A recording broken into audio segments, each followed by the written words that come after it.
Okay. Last session, Jeremy had a beard. Our heroes made themselves comfortable at the Enchantress's floating obelisk. The floating tower of Aerie.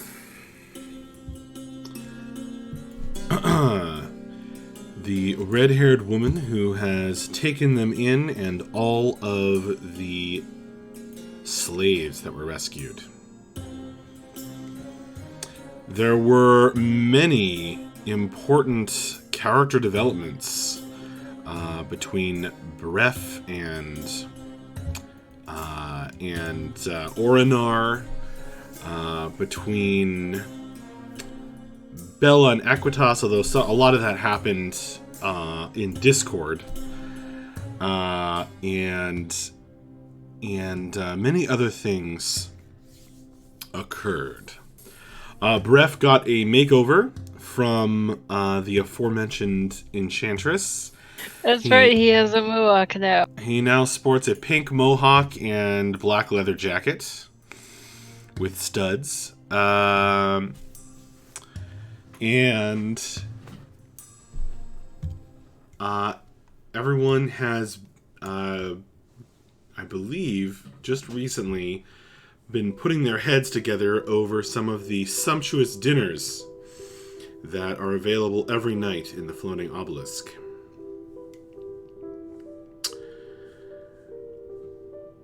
By the way, Paul, I don't see your camera. I don't know if... Yeah, I'm working on it. Okay, no worries.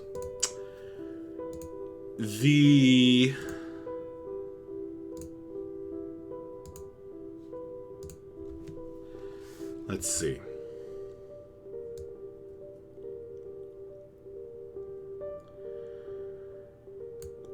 Over a period of time... Is that better? Yes, I can see you now. Yay!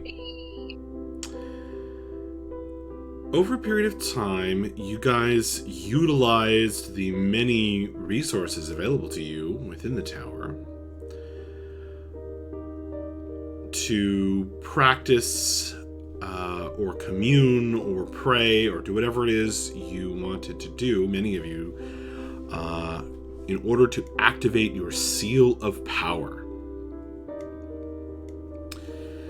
And there was a dramatic conversation or a series of monologues between Equitas and his patron, his warlock's patron. Other than that, life continued. You were praised extensively for your assistance in dealing with the Mage Eater. And you were clothed, fed, housed, and you've been so comfortable, you almost haven't noticed time passing. You know how it is on a long vacation or something. You start to lose track of what day it is, and the days kind of begin to blur together, and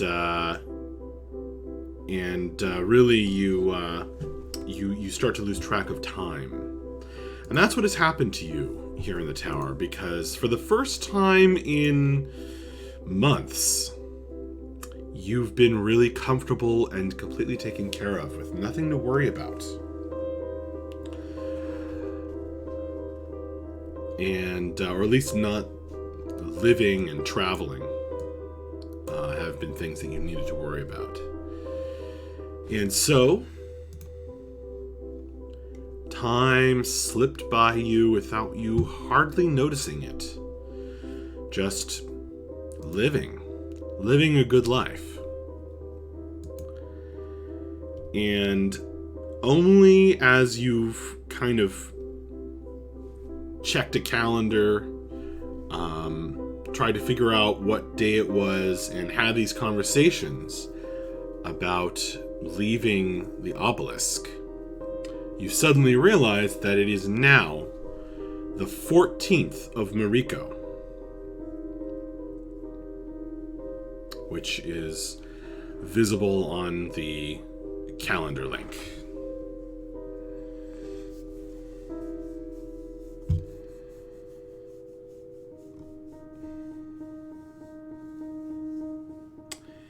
And so, we pick up on the 14th,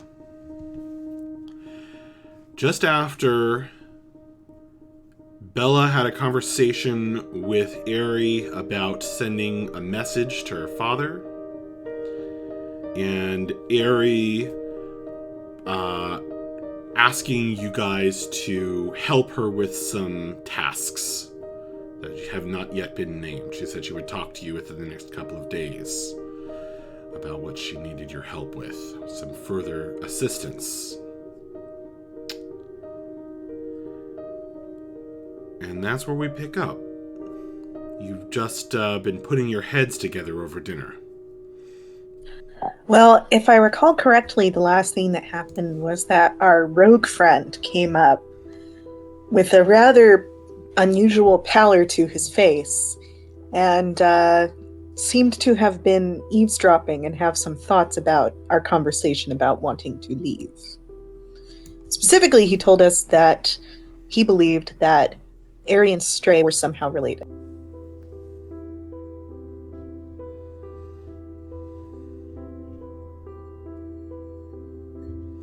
I don't recall exactly the last words that were said by that character.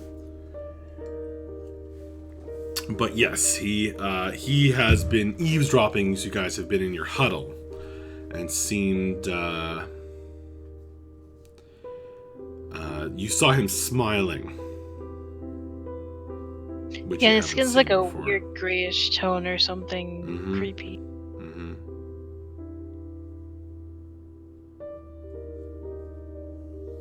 Hey, are you okay? You don't look so good. You alright? You good, fan? He says, I'm fine. I'm fine. Can I insight check that? Sure.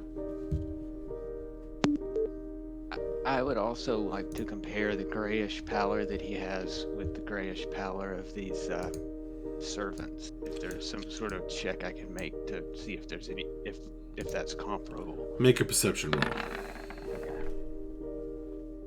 23 on my insight. Okay. 17 on perception. Well, I guess it's a similar coloration of gray. He hasn't gone featureless, and he still has his fingers, though.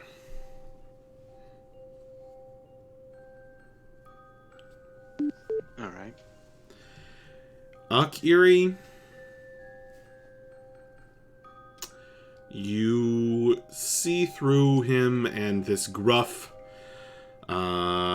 somewhat angry person does not seem fine.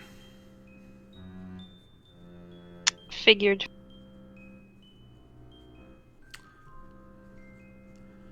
But you sense with your 23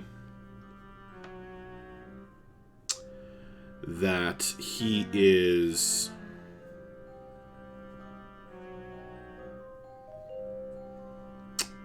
resentful. You sense a lot of resentment coming off of him. Not necessarily toward you. Gotcha.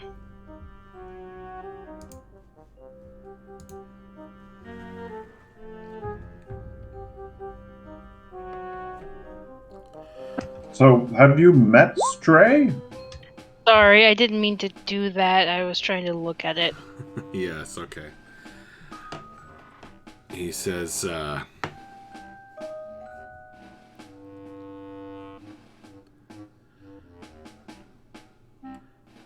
I've met her.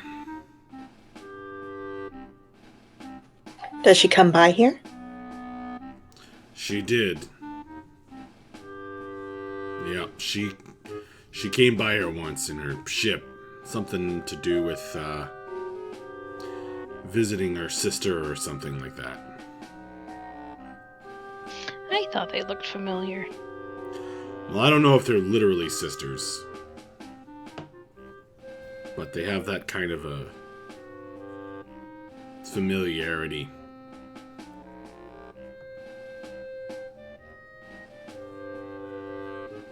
But they seem to... I guess she needed help with her ship or something. We've been working for her on and off for a couple of months now. She's a monster collector. I don't suppose she'd have anything to do with those strange monsters down in the laboratory. Or up in the laboratory? I have a really hard time telling what up and down is here. Well, I guess if you're you've also worked with Stray. Yeah, I know a little bit better than that. How so? I also worked for her. What are How you you doing wound up here? Long story. So how are you leaving? Well, it's easy for me. Oh. Well then. I don't know how everyone else gonna get down, but I mean, I've got wings. How about I buy you a drink, and you tell me the long story, and I tell you how we're gonna get out of here? You don't need to buy me anything. Alright, well, It's all then how do I get the story out of you? free. For guests. How long have you been a guest here?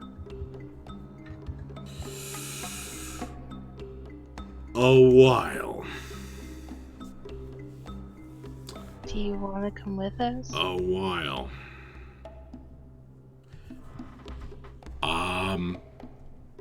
If that's an invitation, I do have some previous invitation that I have accepted, but I am very interested.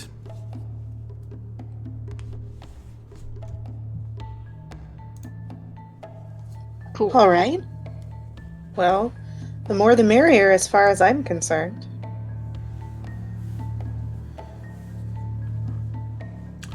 Right.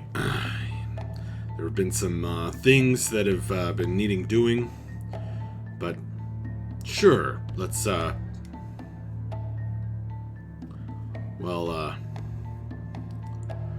do you want to know? We can get drinks, I guess.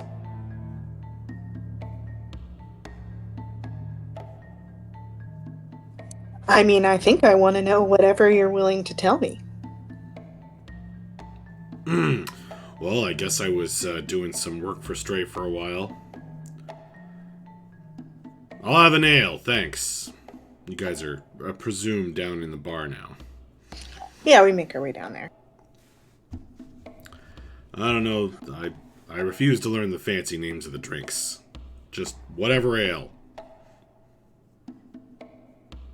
The faceless bartender quickly pours the mug, froths up. He cuts the froth and slides it down the bar. The now gray,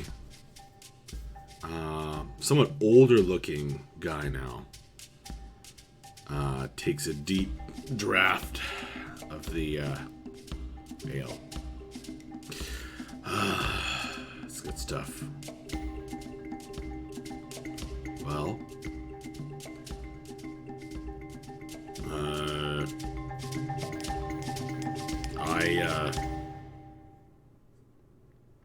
worked for Stray for a while. She, another one of these red-haired ladies with flying ships. Seems to be a lot of those around. Yeah. A lot. Or at least a couple of strong ones. Well, I've been all over the Wildlands for a long time, and I haven't frequently run into two members of the same family without it being on purpose, so I'm a little surprised at the level of coincidence here. Like I said, I don't know if they're actually family. Close enough. So, what were you doing? Just hunting down monsters for Stray, or Yeah. one of her other... Pretty much. Hunting down monsters. Had a crew, friends, or at least colleagues. We worked together. The pay was good. Bought down some big monsters. I got injured. Is that scar? He rubs the scar. Aye. That's the scar. Anyway. Since, we had brought back some monsters that Stray didn't want to keep.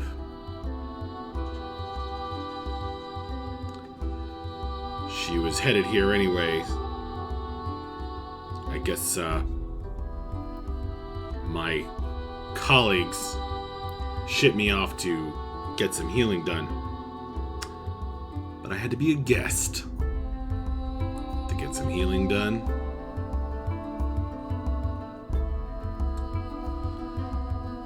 Stray. Well, she let me agree, and then she took off. Eventually.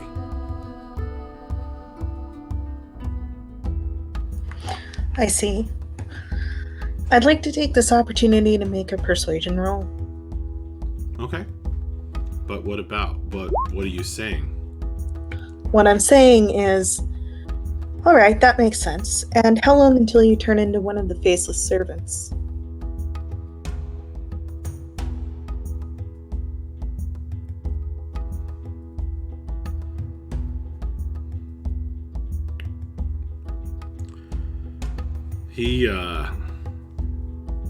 He looks a bit shocked at that.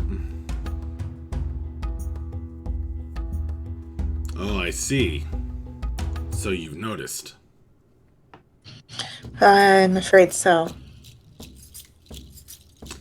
He rubs his grayish hair. Well,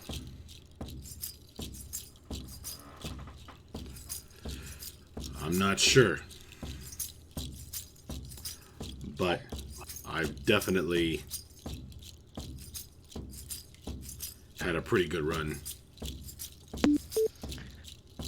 But to be sure, that is what's happening here, is you're slowly turning into one of them, and presumably that means that they were once not just faceless servants. They were people with minds of their own.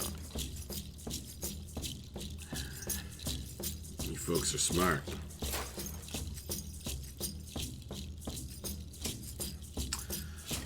Can't tell you nothing.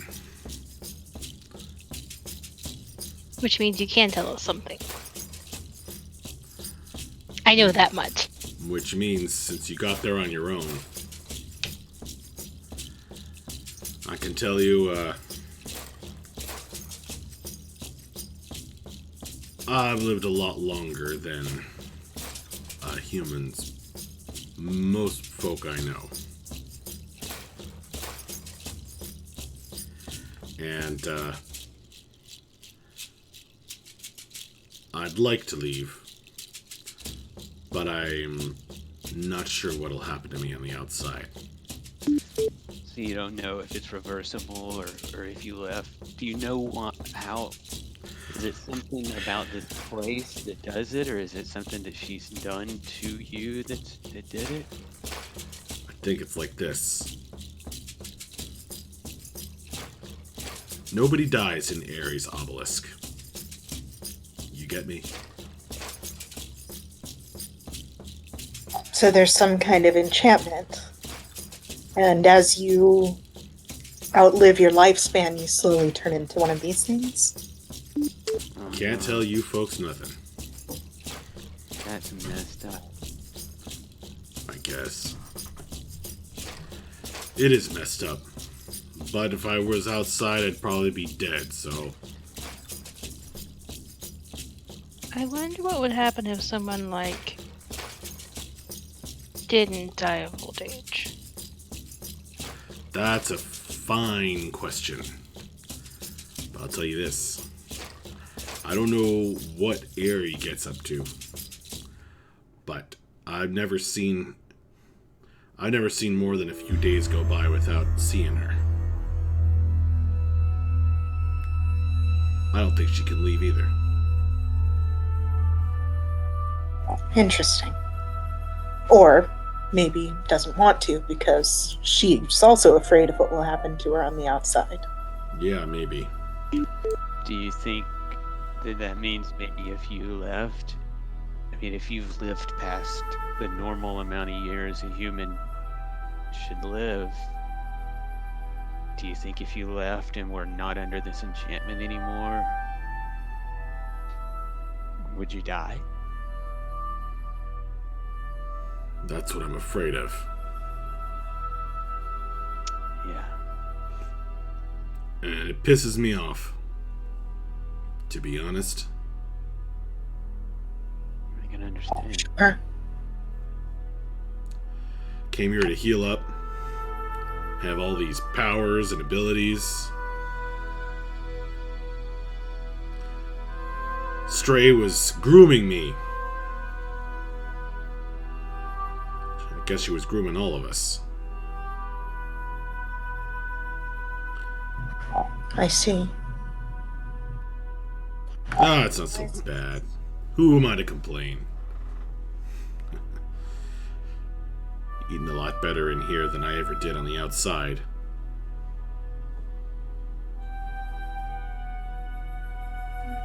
I suppose it's not an easy answer whether you'd rather be dead or one of these things. If you had to make a choice, which, as far as you know, you might. Yeah.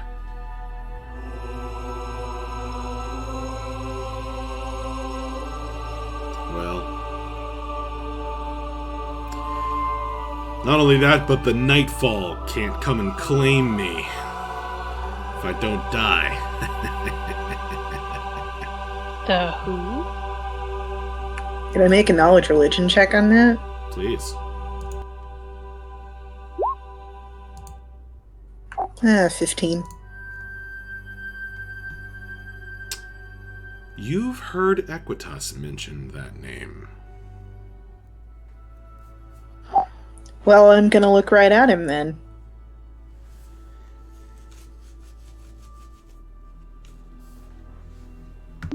He's gonna look at his notes real quick.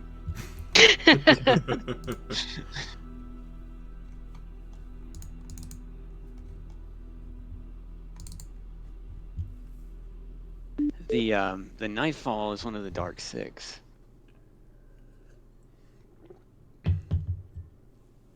Hey, you think you've pissed them off somehow?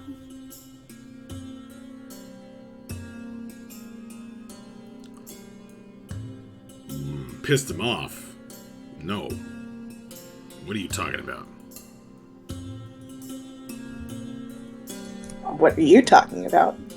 Didn't you see me throwing magic around when we fought the Mage Eaters? Nightfall is your favorite. Well, when was that? A couple of weeks ago? Oh. Mr. Liam, I think you and I have a lot in common.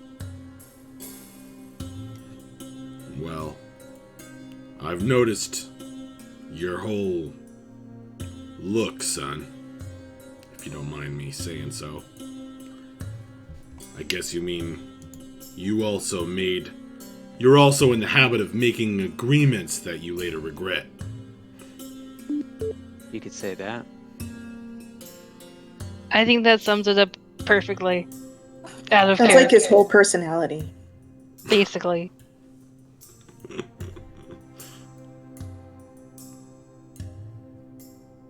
Equitas, how would you sum yourself up? Regrets.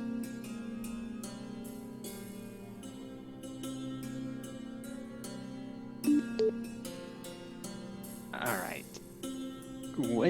You've been here longer than the rest of us.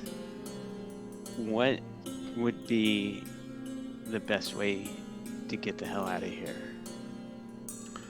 That's why I came over to talk to you. Great. Sorry, that sounded angrier than I meant it to. No, that's fine. I'd be angry too if I were in your position. Yeah, you and Equitas do have a lot in common. I'm not angry. He kind of Yeah, looks they around really do. like this. Not angry. Uh-huh. Yeah, no. Carbon copies. Like I said, it's not a bad life. Just,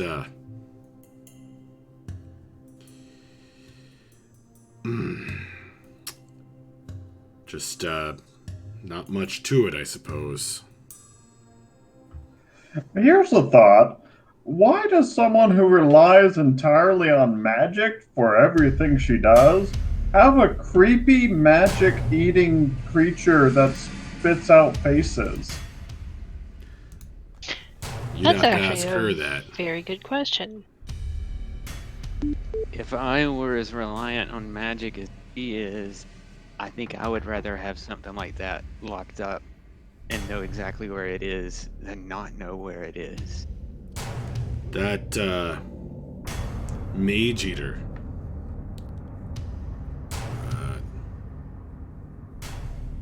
I'm pretty sure that's one of the things that we brought back. That Stray brought here. And sold to Aerie.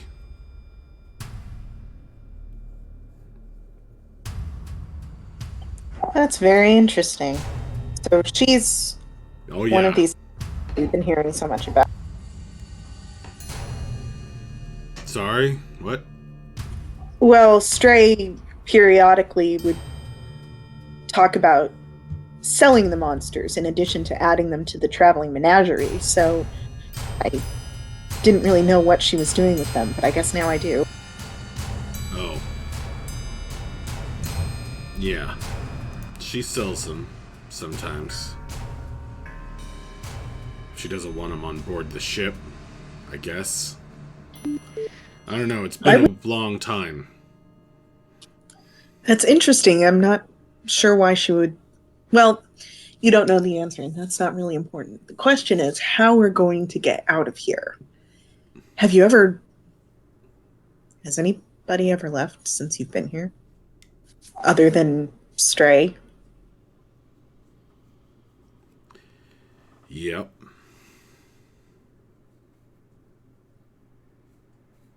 Okay, how? Can you expound on that? There were some, pirates, I guess, not too long ago. Oh yeah, They those came guys. to have some kind of business dealing. This one white-haired lady, she was their captain. Forked over a big pile of coins. And I guess they took one of the ships. Oh yeah, that's the one that we brought back. Apparently it was one of those ships that brought me here. Well, like Stray has. Sure. But you don't seem to really remember that. Well, I was unconscious at the time. My Right. colleagues put me in stasis. Somehow. Can I ask you just an off, like, you don't have any idea how long you've been in here? How do?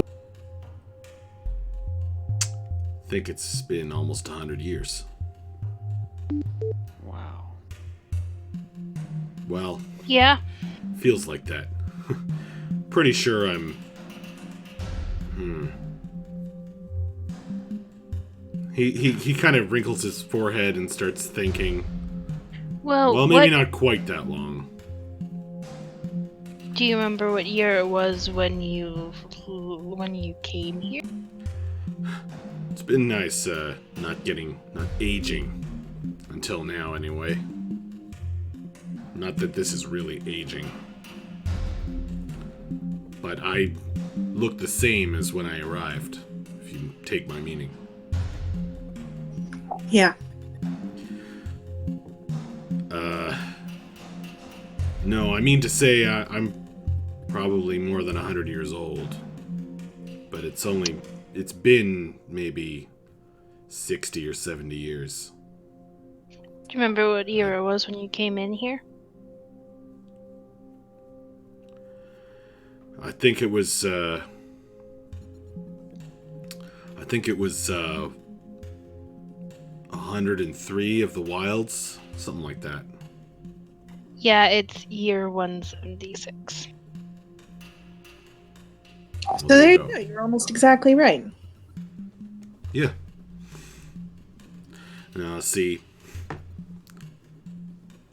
There's nothing nefarious about it. Just that these, for lack of a better word, women. These red-haired women and their ilk. They don't understand that the rest of us don't. We're just mayflies to them. So it's not.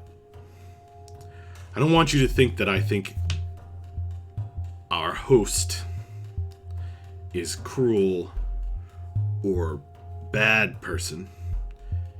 She just doesn't understand our perspective. I This can feels, see that. this feels like maybe some Fae stuff. I don't know. I'm not book smart. And I haven't become book smart in the last 70 years. I can relate to that. Bref, I don't think you're even close to 70 years old, though. Well, I'm not good with numbers either. Fair enough. Turns out Bref is actually Faye and over 70 years. I just work out so much that it doesn't show. Buff Grandpa! This guy is, by the way, just downing more and more alcohol. Right. Well, in that case, we're going to start working on a way to get out of here. I especially need to get out of here fast. If people have left before, then perhaps there's some kind of agreement that we could come to with Aerie, but I'm not really ready to have that conversation with her yet. So, Okay. in the meantime, maybe you and Ekotas should have a conversation, since you're, like, basically soulmates. And who knows, maybe with your respective patrons, you can put your heads together and come up with something really scary.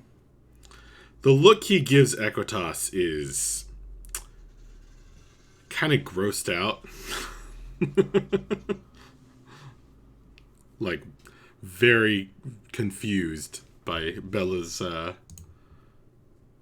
statements. I'm used to it.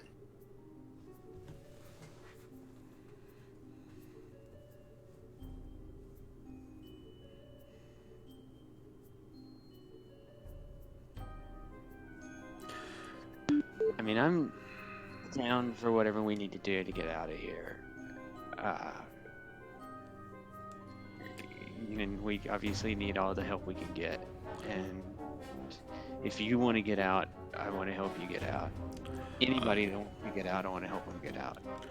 I haven't often seen this many guests in the tower all at once.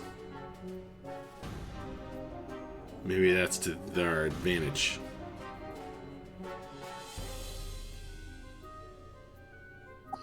Yeah. Do you know about different types of magical spying that's going on in here, if any? I mean, I assume it's a wizard tower. Someone's doing some kind of spying outside. Well, when you say her name, she listens. All right. And I found that to be true of a lot of powerful beings. That really sounds like some face shit. Well, Okay. we were talking with someone recently, talking about someone else who hear names and they remember. I mean, we heard it Can't believe I about the, remember. the N-word. We heard it about the Oh yeah, that's who I was thinking. and also about the demon that Mavra's been looking at. Right, starts Them with too.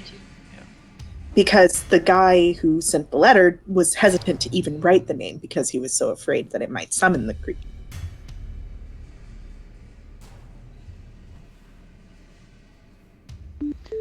I bet.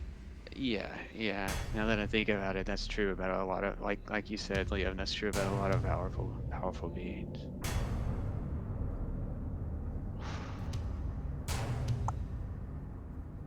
Yeah. Well, Okay. I guess it was too much to hope that you had a real plan. No We're offense. working on it. Come on. We just started planning, while you were listening. So give us a little bit of, geez.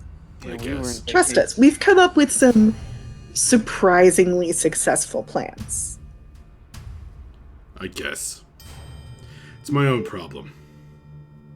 No, man. It's not just your problem. We'll help.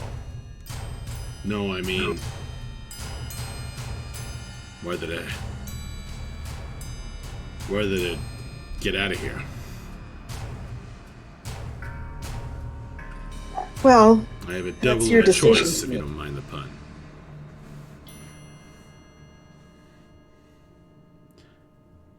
I can die in the free air, but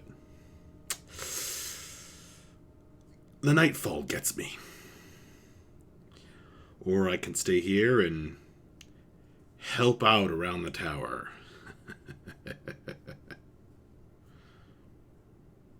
Forever. Yeah, that's not a great choice.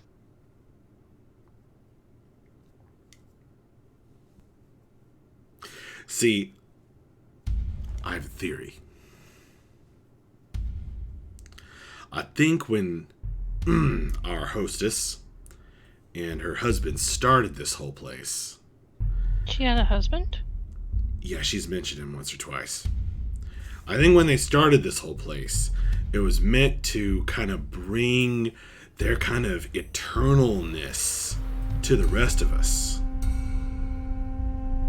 You know what I'm saying? But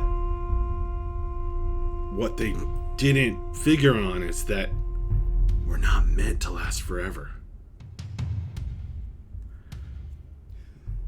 Live out our term and do something with your life, and that's it. That's the mortal way. And strange kind of generosity. like I said, a lot more well-intentioned than most folk I knew on the outside. Then maybe she can be reasoned with. Oh, sure. Ariel, he, catches himself. Pauses. Says, be really nice to you? She has been, yeah. We've been nothing but happy here. And in fact, as I was trying to communicate to her earlier, I would very much like to come back. I only want to be let out long enough to go see my father in person. But I understand her hesitation. It's really nice having me around. I like her pretty red hair. Akiri face palms at that one.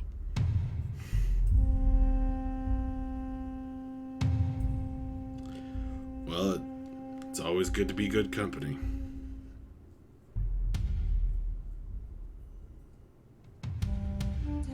Well, in any case, I think you've really helped us understand a lot more about ourselves at home here over this conversation. Good. And I would love to do this again tomorrow night if you find yourself available. Sure, if you're not too busy with whatever else. I mean, we'll figure it out. But if we're all available after dinner tomorrow night, let's continue our conversation. You know, I've been asked to close up the bar after everyone goes to bed. So I'll just stay here until then. Another round, bartender.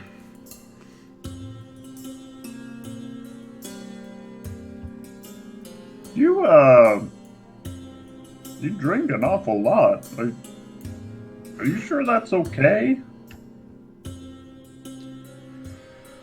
My liver can take it. Why? Can't yours? I mean, in short bursts, but day after day after day, I don't know. I just don't want anything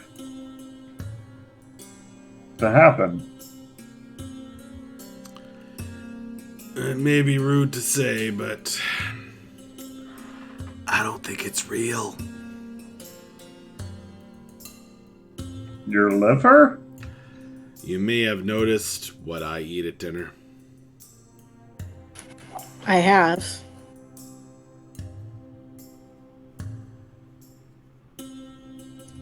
Because you think it's all... This boy's not going to figure it out, is he? I think there's magic that lets you taste what you want to taste. Feel the alcohol the way you want to feel it.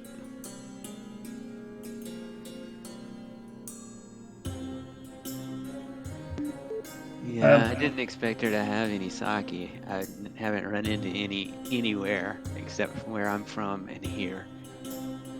Well, she is a collector, so there's a chance it was real. Yeah.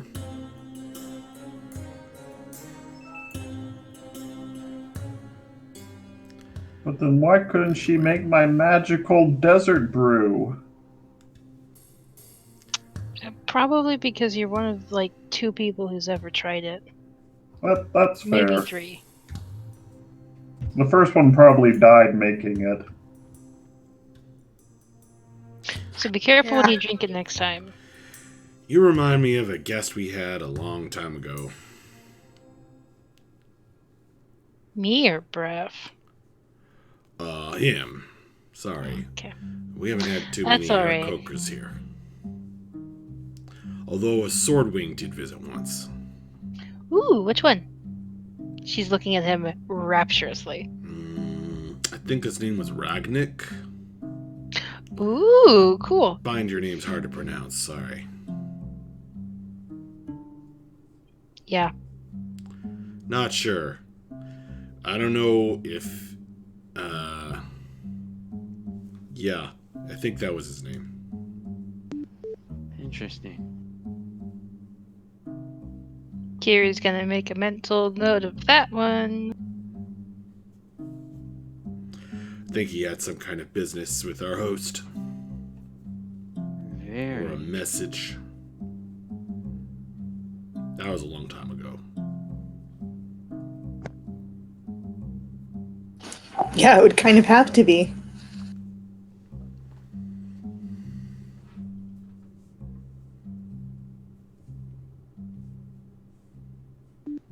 Side note, TM, what did Kiri know about the time Ragnik's story came around?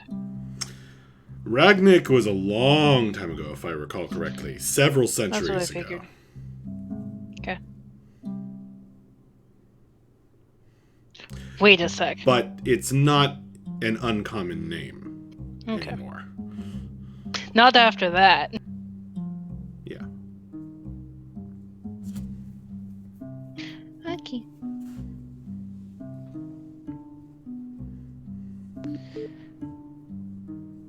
I definitely think we need to continue this conversation. We need to do something. And I think the sooner we do it, the better. I agree. I'm I agree. sloppy drunk now, so we're probably good.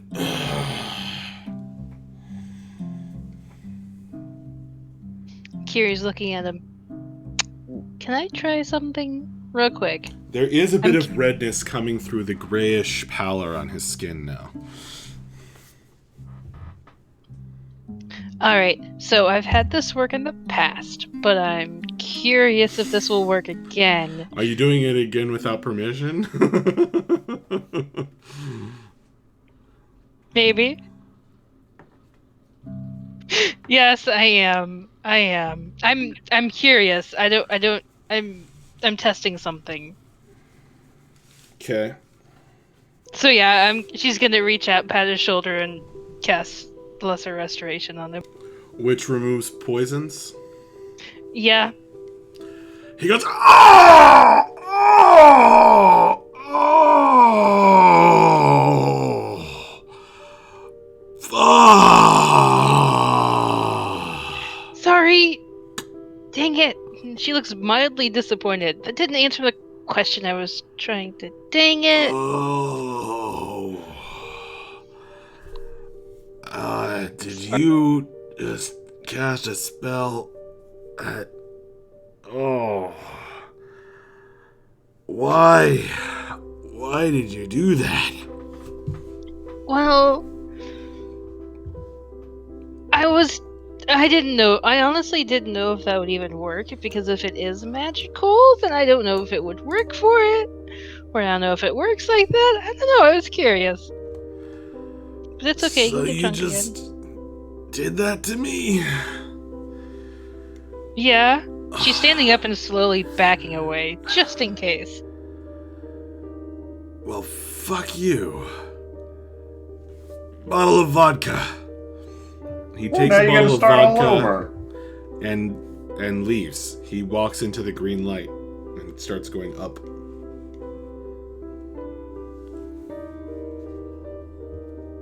Well, I'm glad we got some information out of him before that. She's still looking very disappointed. That didn't work nearly as well as I was hoping it would. Dang it. You know, we really need to give Akiri a hangover so that she can understand what she's doing to these poor people.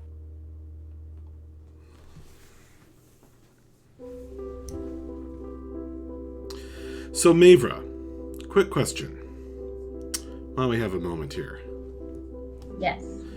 Did you also want to spend time activating your seal of power? I never did that, did I? No. I guess I should then, yeah. Okay. All right, so you spent a week doing that, and then we will assume that time also passed very swiftly for you as well, like the rest of them. So you went into the practice room with Bref and Rennick, the half-orc, and really worked on your forms and and practiced up and activated your seal, which appeared on your skin like a tattoo. What does it do? What is it? A seal of the mercenary's daughter, if I'm correct. Which Yeah, is that's what- the most badass title ever. Thank you.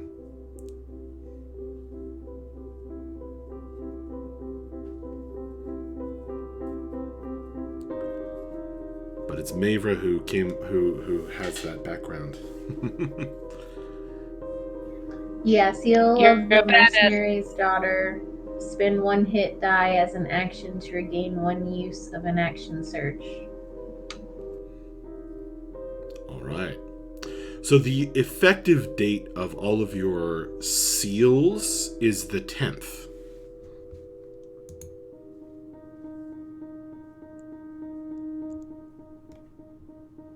In terms of tracking when they expire, when you have to practice again.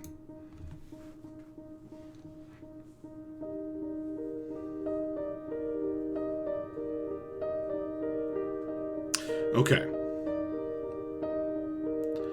So apparently, leaving his task unfinished, you guys are now alone in the bar, but for the various servants who are kind of polishing things, cleaning up, preparing the tower for another night.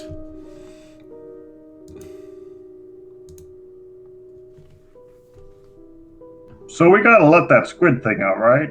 Like it's gonna like eat her face off, and then we'll be free, right? I mean, Let's all like go into my room and lock the door without any of the servants here. Just in That case. was probably a good idea.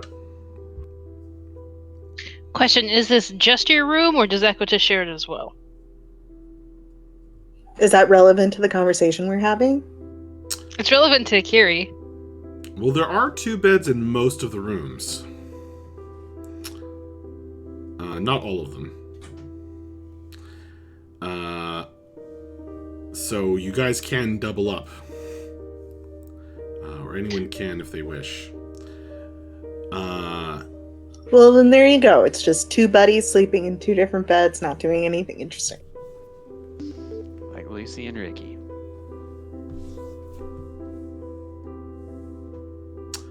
Exactly like that, I'm sure.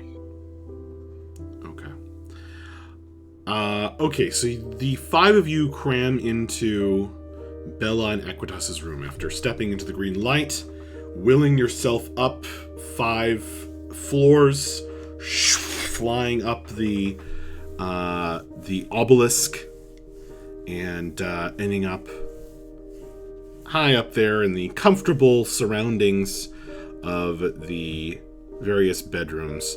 There are various people around. You share the floor with all of the escaped slaves and many of the other guests in the tower.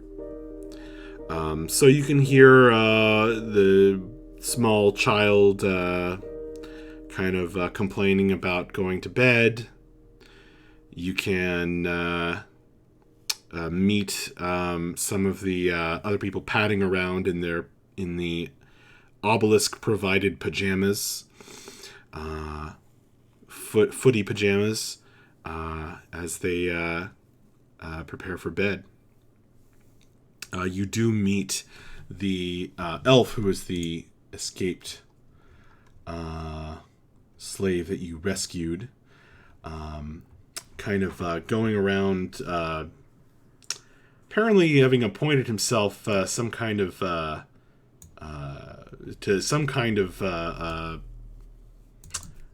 peacemaking position as he apportions. He talks about we all have to get up at a certain time tomorrow, etc.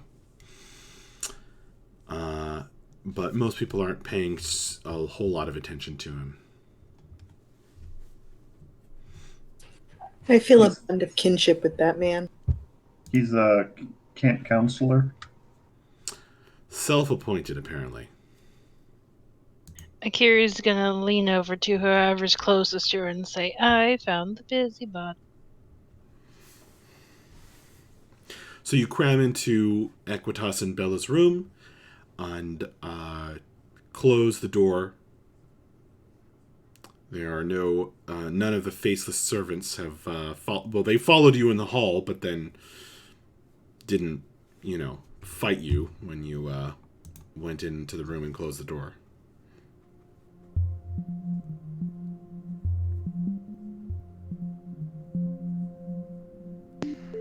Okay, so the squid thing is a good thing to have in our pocket, but it's also going to make any of us who rely on magic useless in a fight. And also really make an enemy out of our friend, which I would like to avoid if possible. I mean, Sure. if she could be reasoned with somehow, or simply told that we won't accept another outcome, but in a friendly, passive-aggressive way, then that might be our best option. Plan A. Right. I mean, I'm with you. I don't want to cause any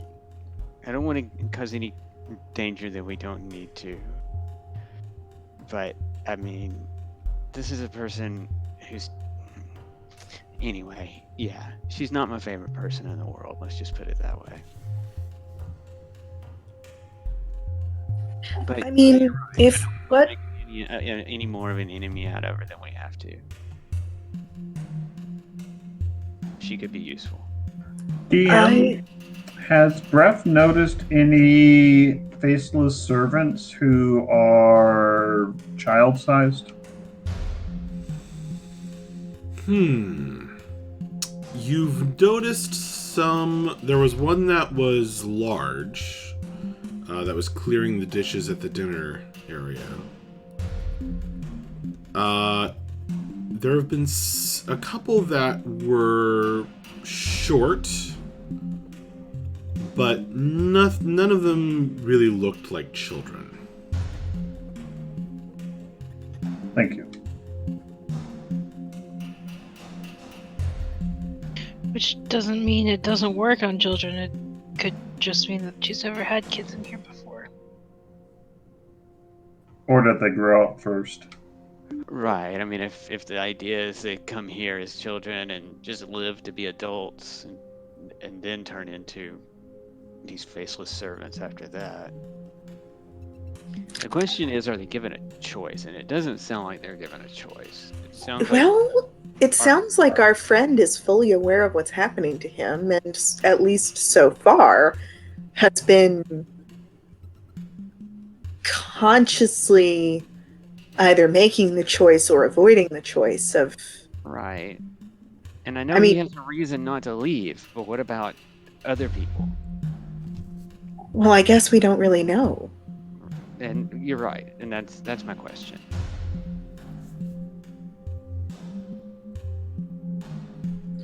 Because if people are choosing this situation, at least with some level of information, because they would rather not go back to their old life, that's fine. But I suppose we don't know. Yeah, I mean, if that's the situation, then, whatever, that's fine.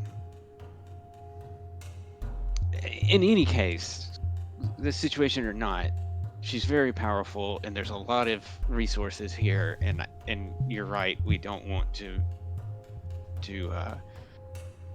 we want to be able to use her and the resources here if possible. Well, also, we just can't really afford to have We have a lot of very powerful enemies already kind of interested in us, and I don't really want another one, much less one who's affiliated with somebody who knows a lot about us and kind of knows how to track us down, almost no matter where we are. Yeah, that's not untrue. So that seems like a bad combination, and plus, I mean, I don't really care whether she's useful to us or not. I just don't think that it's wise to go around making enemies unless you absolutely have to. The Pirate Kings, we had to. This, no. There's nothing. As long as we're allowed to leave, and as long as all she's done has, as far as we know, been to be really bad at giving people eternal life, then we just don't have enough information that I think that we absolutely need to set ourselves against her yet. No, I totally agree. The question is, are we allowed to leave? Now, the first thing that's going to come up is, well, what she thinks we owe her. Money-wise. Which is an excellent point. And she was very reluctant and tried very hard to argue me out of leaving, but that's not a crime. True.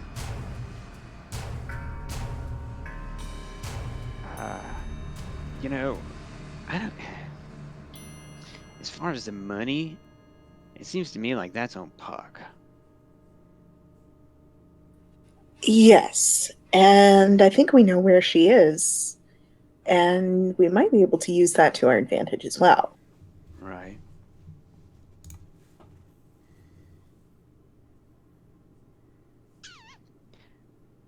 I think that we ought to get as big a group, like the 5 of us, and Liam, anybody else that wants to go, and tell her that we want to leave.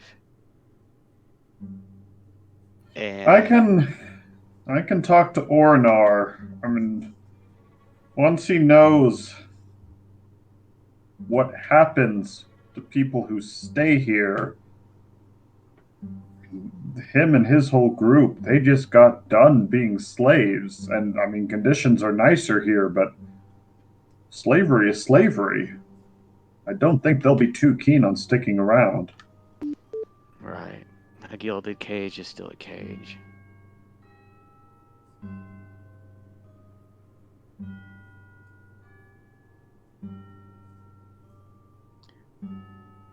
So I think the more people we have, the better we're going to be able to make our point. I think we ought to all be there together. Going off his suspicion that she can't leave, maybe there's something she needs done in the outside world that we could have to leave to do for her. Mm-hmm. That's interesting, although I'm not sure how we would find that information out. But perhaps we could enter into some kind of agreement and Right, it's part of our negotiation. Yeah. I mean, we're already doing the bidding of every other powerful being that we've ever met. Why not add her to the list? That way we have some kind of a money-making opportunity everywhere we go.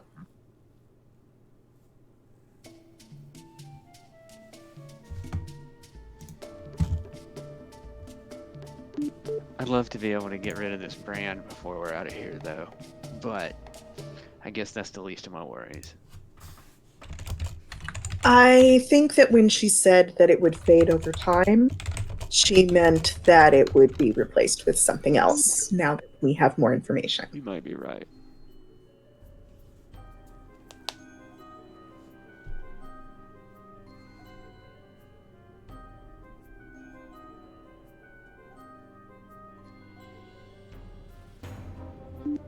I wonder, if I look at my ankle, is the brand still there, DM? Oh, yes. That's an angry red welt in the shape that M drew. For us, the draconic, or a more fancy draconic letter C.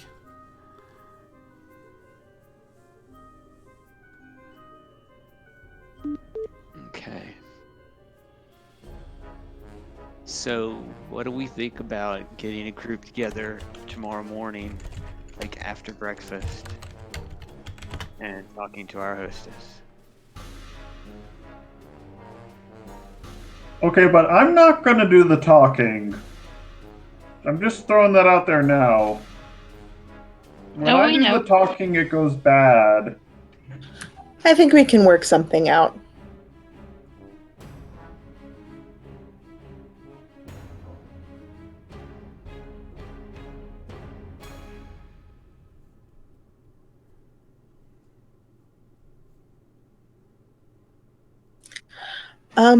Also, Akiri, Yeah. I wonder if I could talk to you for a second. Wait, what you need?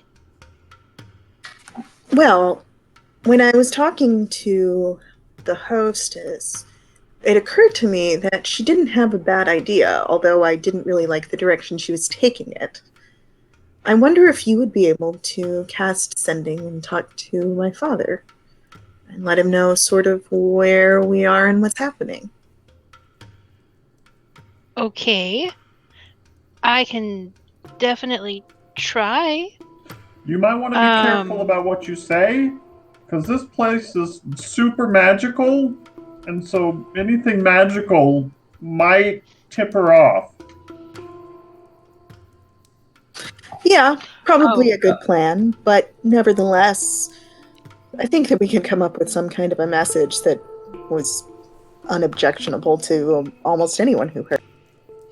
Yeah, just tell me what you say. And you have to tell me, or you have to give me a really good description of him. Because the spell's a little wonky about rules and stuff. So you can't just know his name? I have to be familiar with him. Oh, okay. Well, I guess I could give you a pretty detailed physical. Millie, you don't have a way of casting like an illusion or anything that looks like him, do you?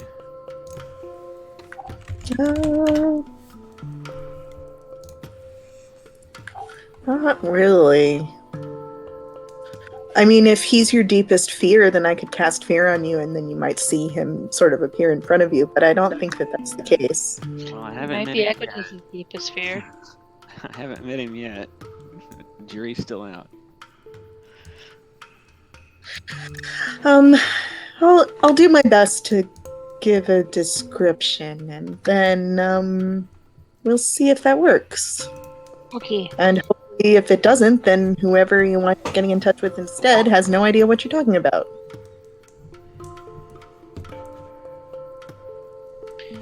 Okay, we'll try it. All right. So, how many words is the sending?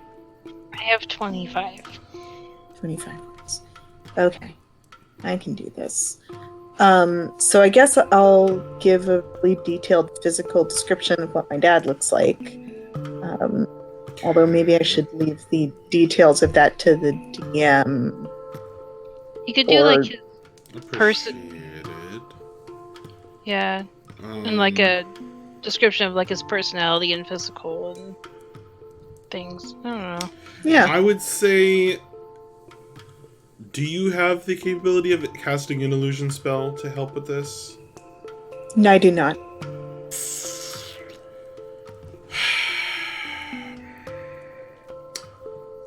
Familiarity in D&D. This is very much up to the DM's interpretation. A detailed description.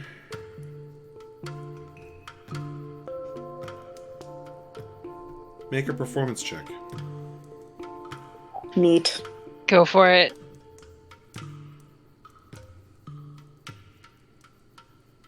Uh, 16. By the way, are you do you still have that elven sword, or did you give that up? I still have it. I don't like the sound of that, Max. Okay, so 16. And that's pretty good.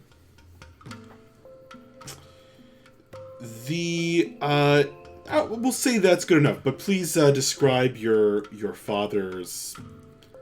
Go ahead and do it. Describe your father's physical appearance and manner. Jesus Christ. Okay. I mean, I have a picture in my head, but go for it. Sure. Yeah. Well, okay. So he's I've always been told that I resemble my mother more than my father, but the one thing that we really have in common is our eyes, which are the exact same color and shape. Not really a lot of the rest of our coloring is the same. He's very fair, and with this blonde hair that he has worn long for most of my life, but generally pulled back somehow out of his face. Not, he's never really had much interest in being the stereotypical elvish nobility. He's much more interested in practicality, which is something funny to say about a writer, but on the other hand, he's always wanted to experience as much life as possible because he feels like that is the only way to continue producing the art that he does. And so he's adopted a number of the manners and styles of the people of the Wildlands, of almost every culture and description, simply out of what seems to him to be the most practical under the circumstances. I think that if somebody met him very much by design, they wouldn't necessarily know that he was anybody in particular until, of course, they talked to him, at which point it becomes very clear very fast that you're talking to someone unusually remarkable. And he doesn't, his voice is really something else. My mother once joked that he could read the legend off of a map and make it sound like the greatest dramatic performance you'd ever heard. It's low and gentle and sort of makes you feel as if he's an authority on every conceivable subject in the world, but also the best friend you've ever had. And I think that he can go a long way on simply having a conversation with people and sort of talking them into seeing things his way. He's not really a forceful person, but I also know that there are a lot of people who find him rather intimidating just because of that sort of quiet and unassuming, yet very obvious authority that he carries. I suppose as one of the great bards, but I like to think that it's more a part of who he is than just some sort of outside influence that was bestowed upon him. Is that enough? We'll try it. Bravo. All right, I'm going to put a message in the chat, and that's the message I want to send. Okay.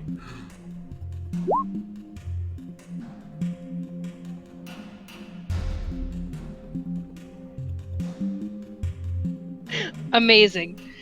All right. So, Q's gonna listen. Alrighty. And then she's gonna cast Sending and say, I'm a friend of Bella. She is at the Floating Obelisk en route to Mother's show. You can respond to this message.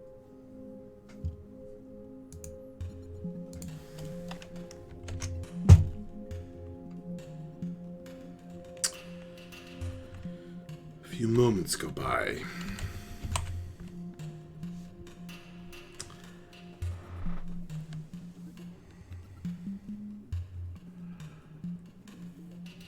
Roll a D percentile die for me, please. Oh boy.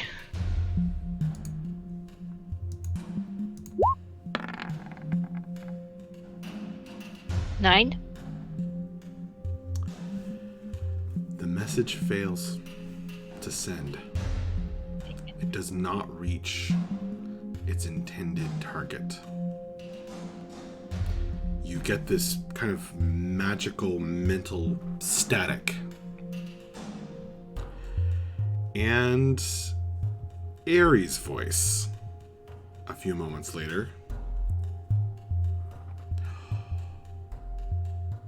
Oh dear. Did you just try to send a sending? My. I was worried this might happen. You see, it can be a bit difficult to send messages at times, especially from the obelisk. But don't worry, we'll take care of it in the morning, if that's all right. All right. That was to Akiri. Oh, we can't all hear that? So she just told me that sometimes it's difficult to send messages within the obelisk. Mm-hmm. Whatever that I means. see. So you don't think you got him? No, he definitely didn't. My head's actually really fuzzy from it. It feels weird. Akiri, are you still there? Yeah? What's up? Is it all right if we take care of it in the morning? Or is it something urgent that you need taken care of right now? 1 second, let me ask. Bella, is it like super urgent? She wants to know if we can do this in the morning. I suppose we can do it in the morning. Yeah, we can probably do it in the morning. Right, I was already speaking to Bella about this. I gave her a pen and some paper. She was going to write out a message for her father. Yeah, she wrote one for me. I was trying to send it to him. Right. Well, I'm not quite certain if this was the tower or if her father was a bit farther away than the word far normally means.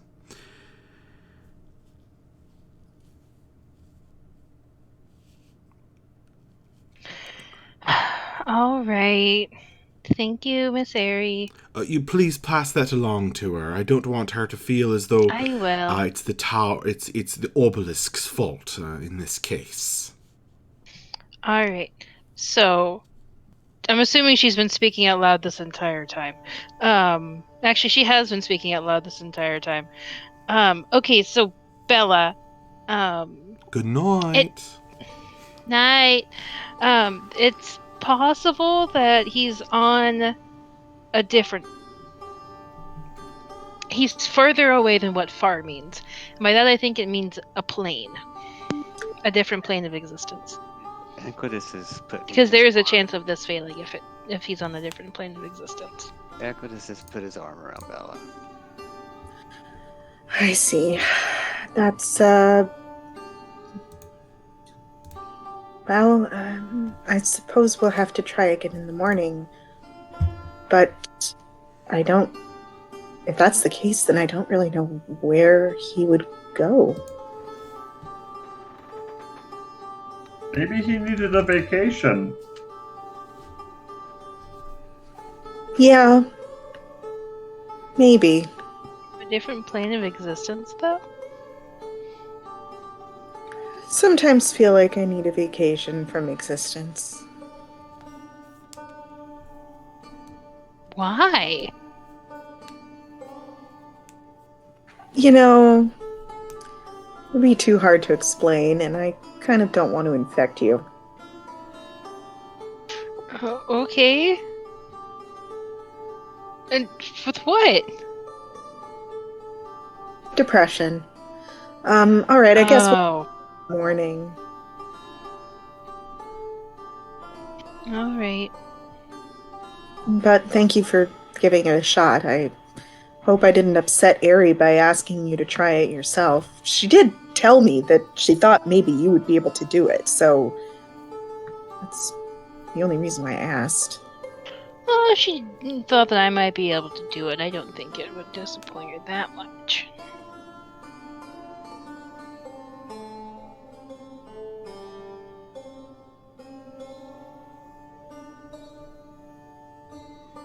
Alright, guys, I'm going to bed. I'm sleepy, and I need spells back, and I'll see you guys tomorrow. And she meanders out. Good night. Sounds good. Good night, Aerie. Night, guys. You guys go to sleep.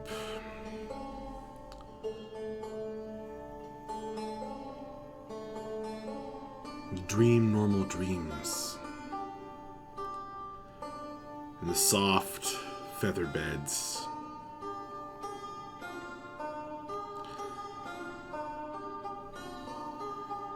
The next morning,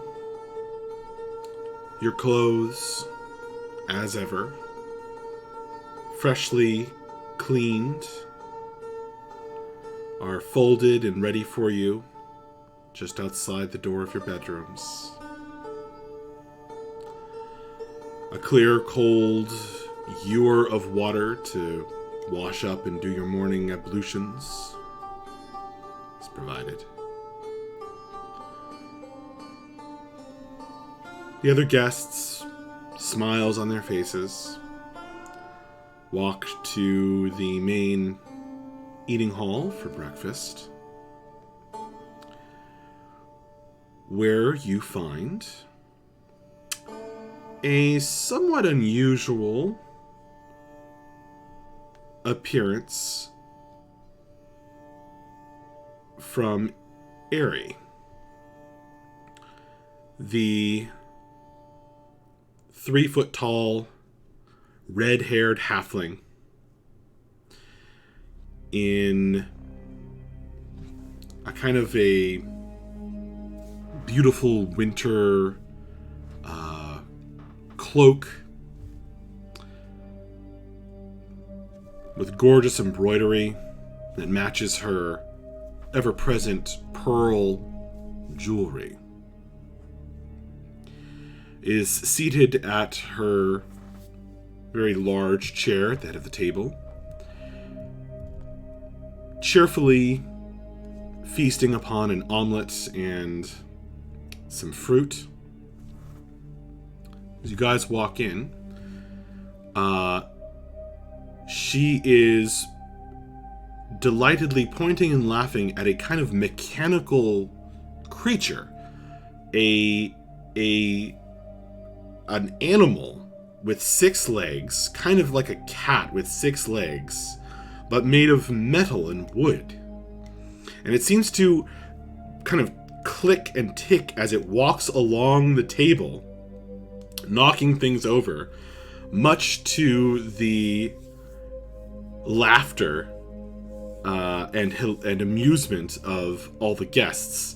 And you can see the guy with the half metal mustache and face and his assistant are standing proudly over apparently their creation,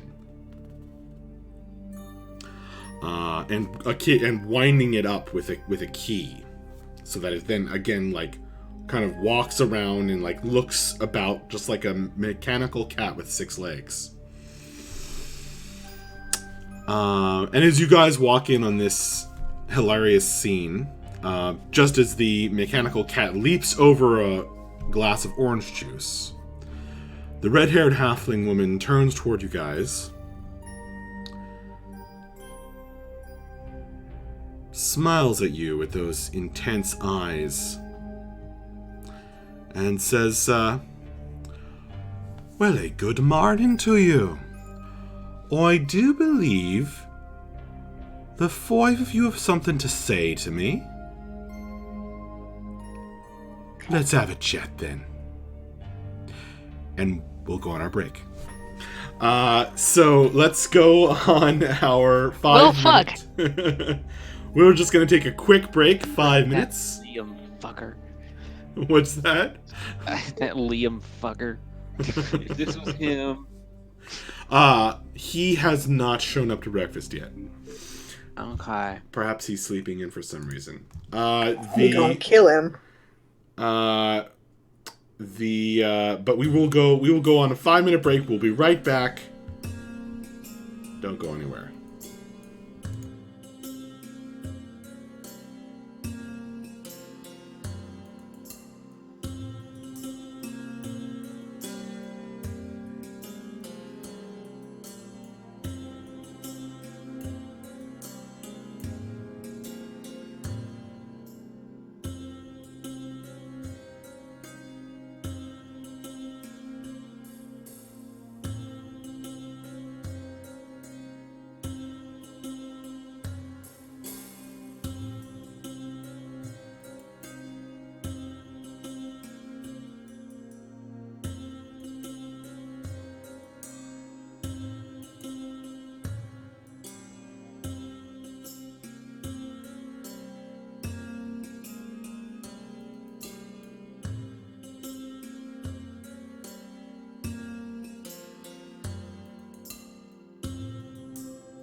And we're back. Hey, Equitas. Hello. I think Grimslag is checking out the Equitas Adventure Journal link. The Google document. Okay, I'm actually been thinking about talking to you about starting that back up. Awesome. I'm gonna do that probably starting with last week and then going forward from there. Sounds good. Yeah. That's an awesome thing. Yeah, it's been crazy since I've moved, but I'm at a point now where things have settled down a little, so I'm back at it. It's a totally awesome thing.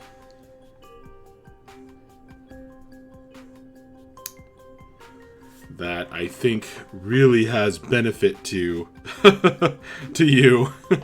Yeah. Well, it's come in handy for sure. All right. Bella, are you back? Yep. Excellent. Okay.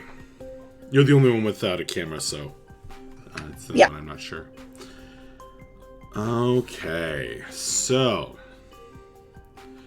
Stray has just looked over at you guys and said, "Right then." Aerie, you mean?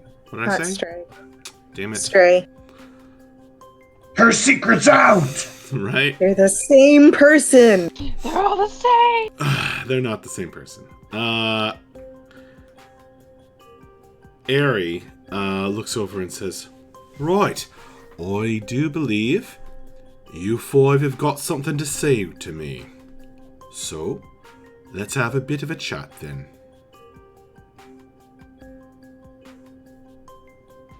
Cool. Yes.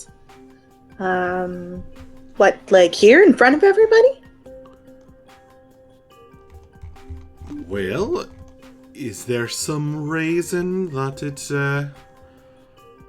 couldn't be? Oh, good morning, Dara, Vidonia, Adri, the three elven women walking into the breakfast hall and wave and smile and receive mimosas from the faceless servants.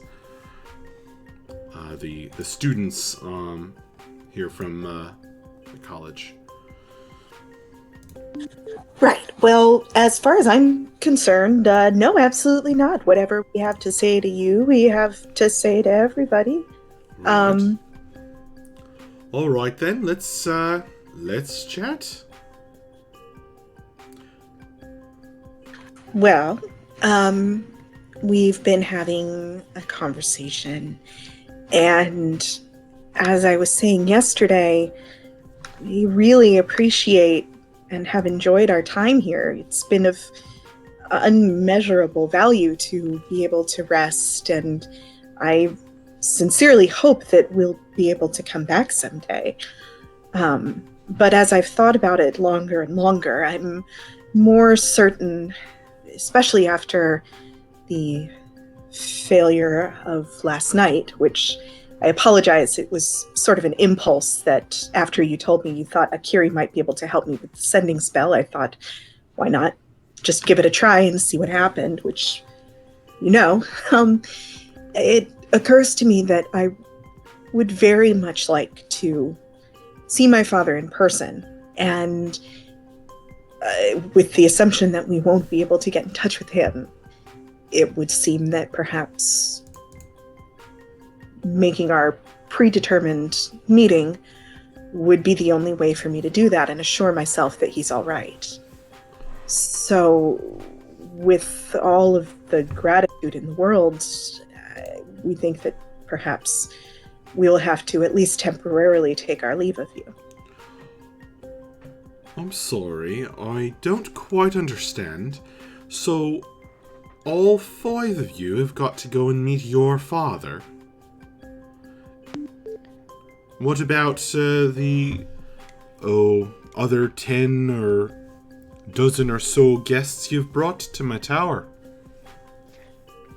As I said from the beginning, they're free agents.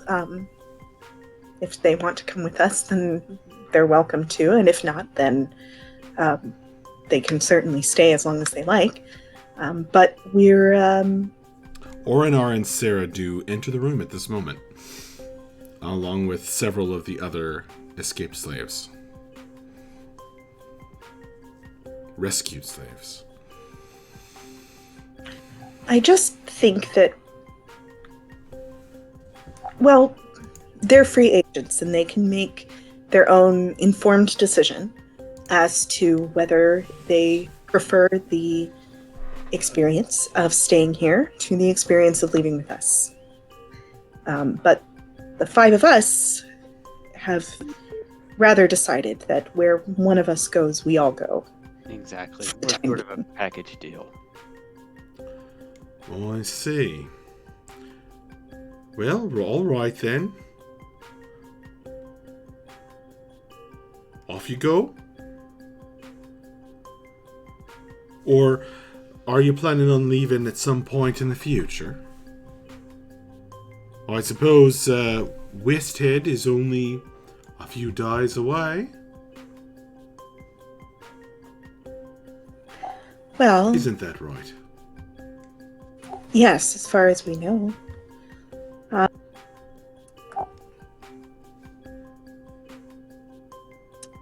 Yes. So how do we leave? Where's the door? Oh, well, if you're interested in leaving, off you go then. She snaps her fingers. And the floor begins to shift. Stones begin to grind and slide across one another. As she smiles at you guys, an opening begins to appear.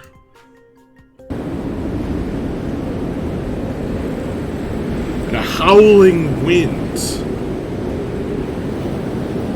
bursts into the room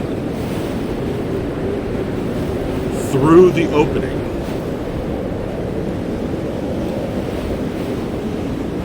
Knocking things over, sending napkins flying. The clatter of forks against plates is replaced by this omnipresent roar of the wind, and you can see the tops of the trees down below you.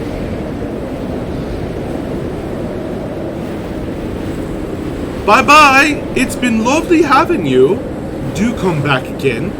Oh, I do love having guests, as you can see. This wasn't exactly what we had in mind. Is there another route? Another route? We're in a floating tower, dear. Uh-huh. But surely people leave sometimes. Of course, but, well, you don't expect me to provide transportation for you, do you? Or are you offering to pay for transportation? Well, not necessarily transportation, but maybe a front door, or even a back door. Perhaps we'd better close this so we can hear each other.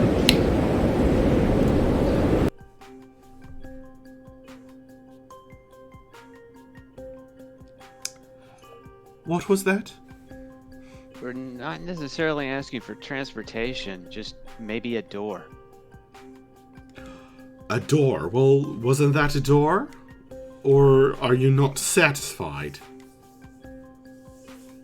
It's a door we unfortunately can't leave out of except for our one friend. Everyone at the breakfast table is like their hair all messed up now. People are like staring kind of wide-eyed, like what is going on? The pleasant breakfast experience has been more than somewhat disturbed.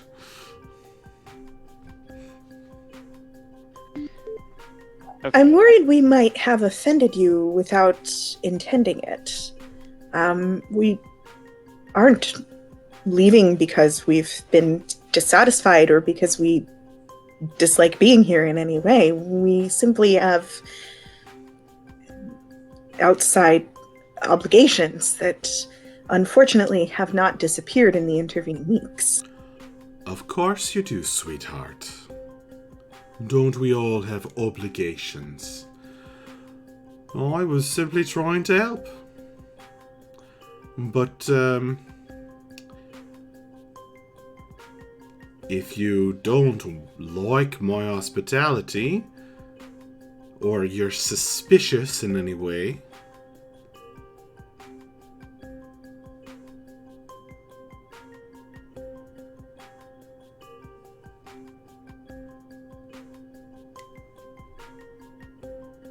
Do you have maybe a really long ladder? I do not have a really long ladder. How do you get down when you travel? I have flying ships.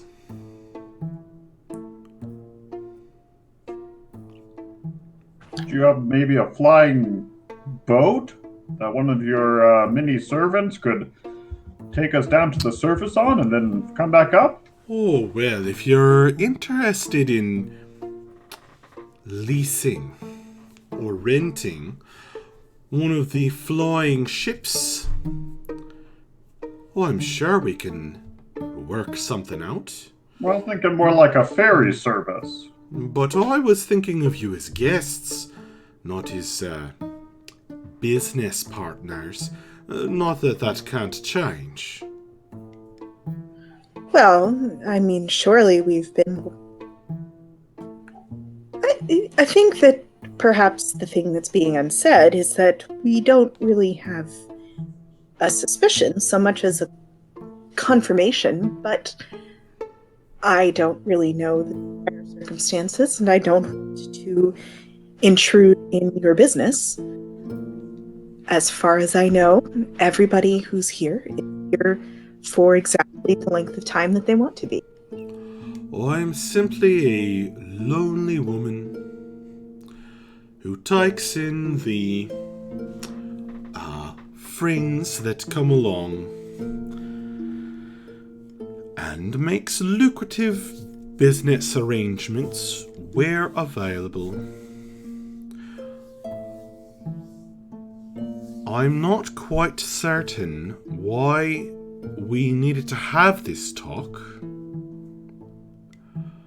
As far as I can tell, I've been nothing short of accommodating.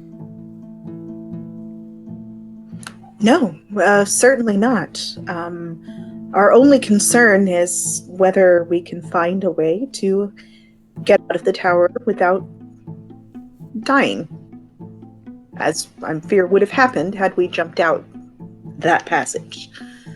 But I'm also afraid that Right. requesting such passage is somehow, as I said, offensive to you, which, again, is far from my intention. I am slightly offended, but not because you want to leave. That would simply be ridiculous. I'm slightly offended because you seem to have a bit of a bee in your bonnet about being allowed to leave. And I do take offense to that, as I've never said anything about not letting people leave. I've just tried to help.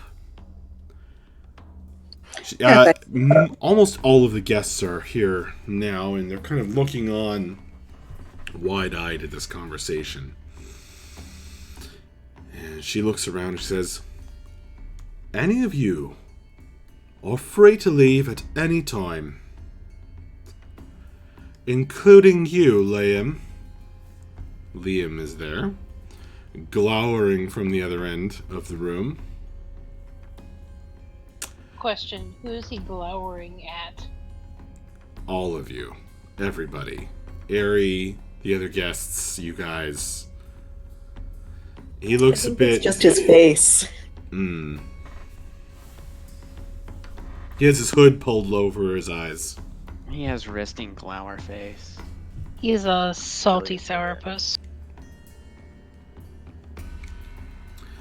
She says, well, I don't think you realize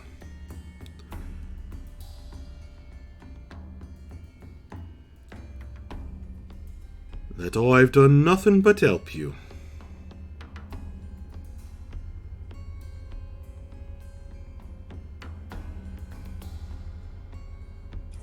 Quite the contrary. I hope that I've made it clear that we've greatly enjoyed being here and have found it of immeasurable benefit.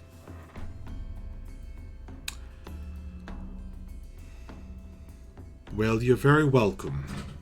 Does she speak for all of you? Yeah. I'm very appreciative of the rest that we've had here. Yes.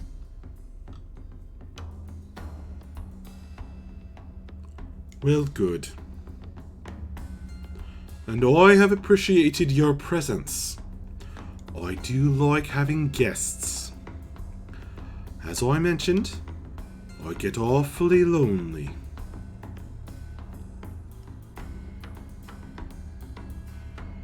So, how long will it be till we turn into the gray faceless things?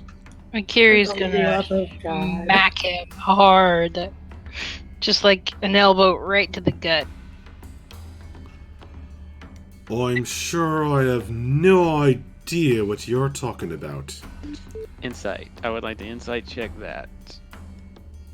You know what? Akiri would too. Yeah, let's all just jump on this bandwagon. I think none of us believe her at this point. You can't all roll. I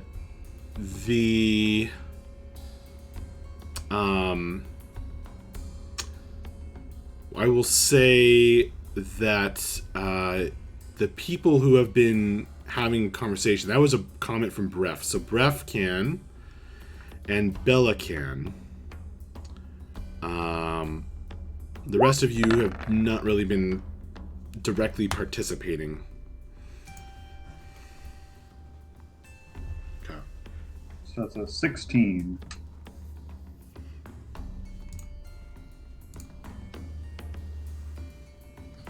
Also a 16. Okay. This ethereally beautiful woman, this halfling with red hair, is impossible to read. She always has this arch smile playing about her face, as if she's slightly amused. And that's all you get.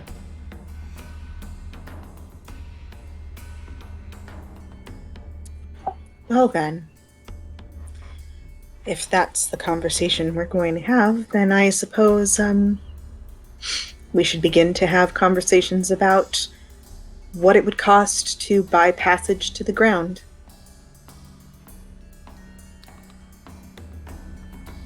All you want is passage to the ground? Yes. Safe passage to the ground. Directly below the tower? As long as we get there safely, that would be fine. Safely might be a bit of a tough nut to crack. I don't think I've mentioned this, and I don't think you've noticed, but we are under siege. Oh, I By see. what? There's a camp of undead who are the grey dead things that people turn into. She's looking at Bref. How many of them are there? Enough that I haven't managed to drive them away the last few weeks. Last few weeks.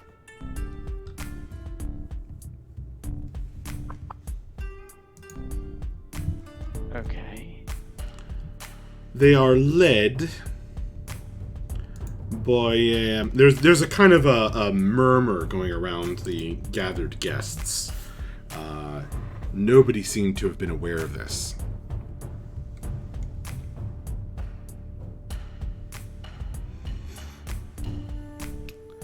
Where did they come from? They seem to have come from elsewhere. And by that I mean they may have come from another plane of existence. But they look like the same They are faces. led by a fiend. An Well, that's odd. undead fiend. And I have my suspicions about who this fiend works for and why they are here. Would you care to let us in on those suspicions? Certainly. No secrets here. I do believe that their leader is a lieutenant. Sent anonymously or in secret by the one currently in control of the city of Westhead.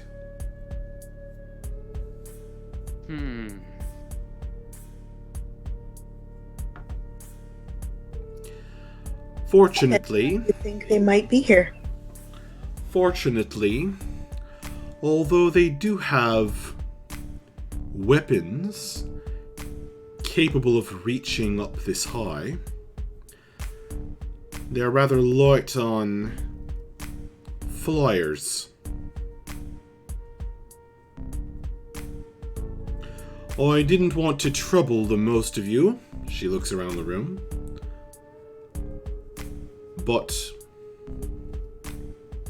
circumstances being what they are,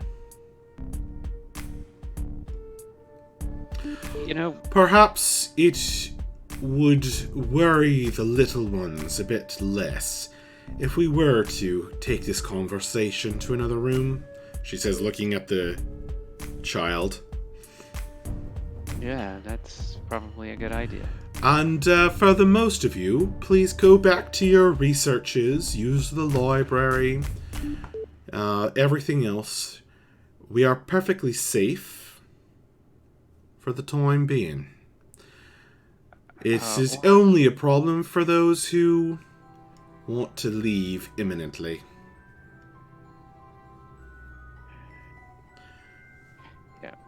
Orinar, Sarah, Liam, any of you that want to have this conversation with us, you're welcome to come talk with us. Liam says, "Oh, I guess I'm coming." Ornar nods. Sarah slowly shakes her head.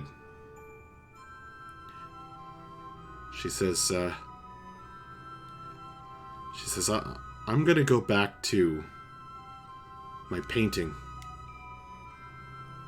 If you say it's all right, Aerie, I believe you. Well, thank you very much for that vote of confidence, Sarah.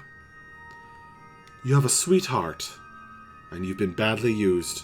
I hope that your painting brings you some comfort, and I am going to find that particular shade of purple that you were asking for.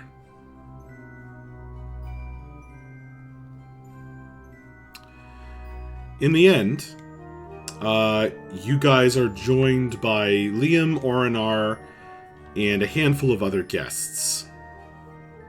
But the rest of them seem perfectly content to go back to their activities. And let you guys worry about the siege. Can I make a proposal, Aerie?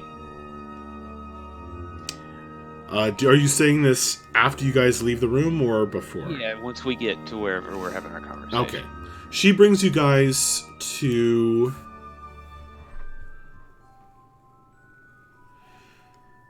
You float up in the green light with her. And arrive at the area outside the tower between the top of the obelisk and the cone that forms its very pinnacle. Cool. There's a floating gap there, and you've never been here before, but it's quite wondrous. Those rooms that I've mentioned cover every surface here, and there's also a kind of it looks like almost like an observatory. There are telescopes and various other mechanical objects you can't immediately divine the purpose of. And there's that blue glow that emanates from here and shines out in these bright blue beams of light, lighting up the clouds. And there's like a force field, essentially.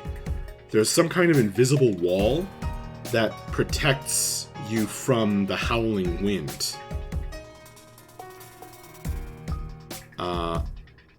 And you can see snowflakes falling all around.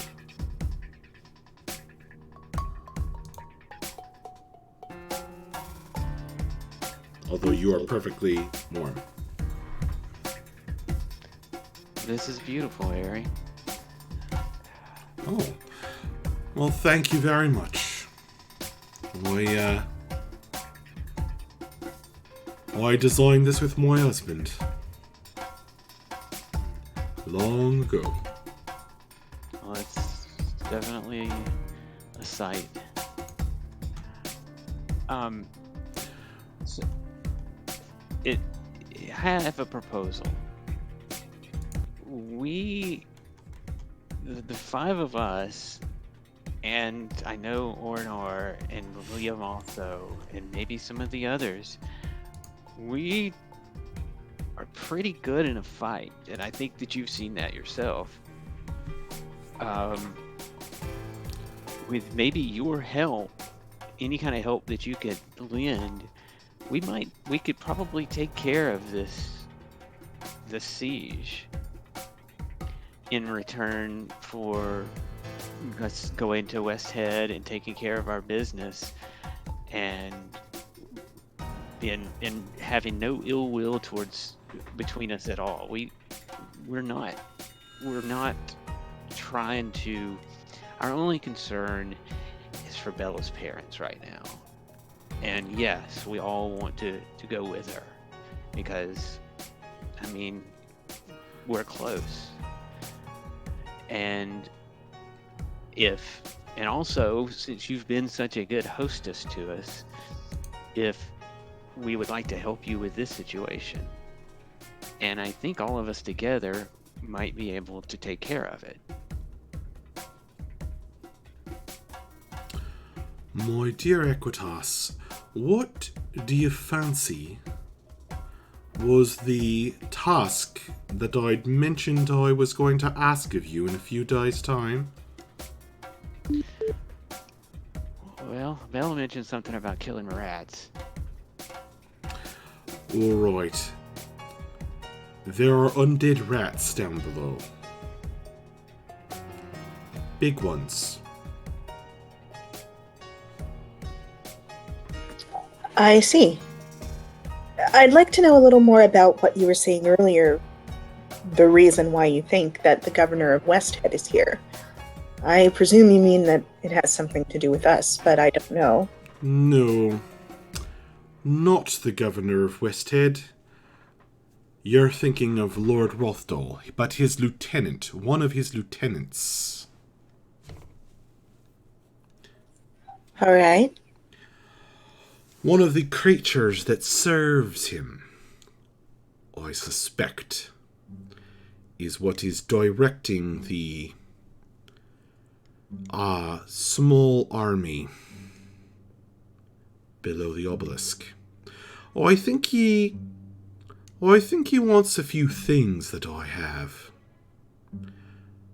Not entirely certain, as I have thus far been unable to establish a conversation.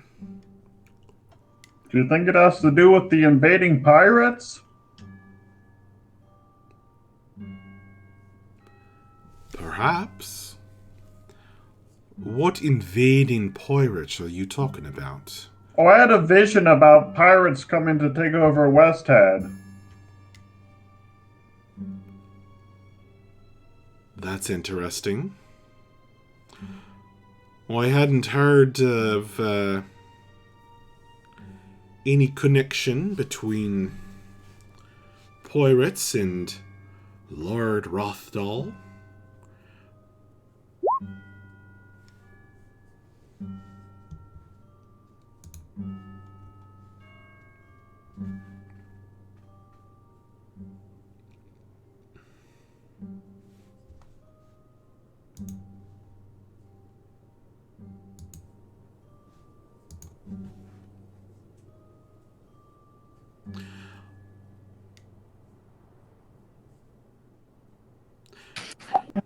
We think that there's one of some kind, and that was another thing that we were going to investigate in West Head if we got the chance to visit my parents there.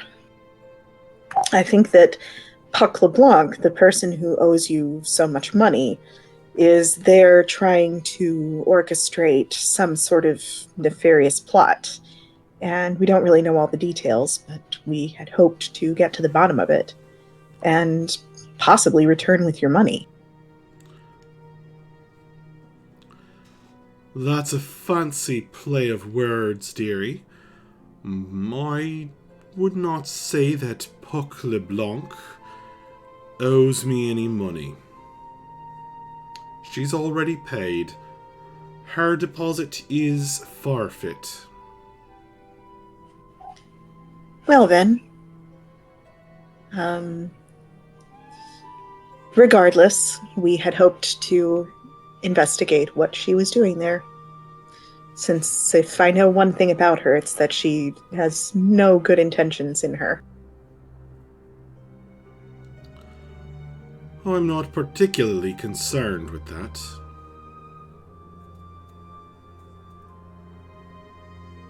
Well, But I just like having you around.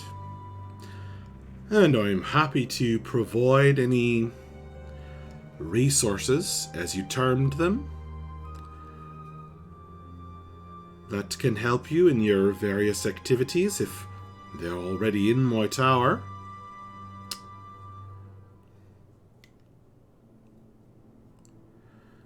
But now you can see the difficulty of leaving safely. I've already taken care of most of their flying troops that came knocking round, as it were. But well, I'm not sure, but if you can see in this snow flurries, but if you peer down, you might be able to catch a glimpse of their forces arrayed down below. I would like to look and see if I can see how big the army is. How's Equitas's head for heights? I guess he's not really used to spending much time above, too far off the ground, so probably not too great. Make an acrobatics check. Oh no, I'm gonna die. And this is where Equitus meets his match. 14. You wibble wobble on the edge. You're like, whoa, as you peer down over. You do spot down far below, below the snow-sprinkled canopy of trees, what looks like some straight lines of figures standing out in the snow. And perhaps some odd magical glow down there.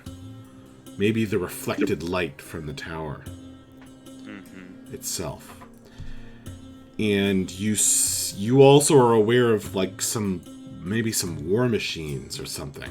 But then you start to lose your balance and you kind of start to pull back. And your hand passes out just out over the edge.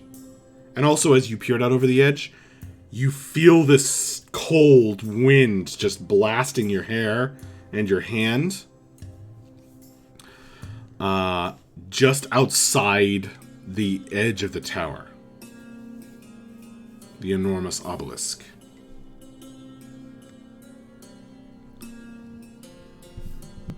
Whose mic is out of balance?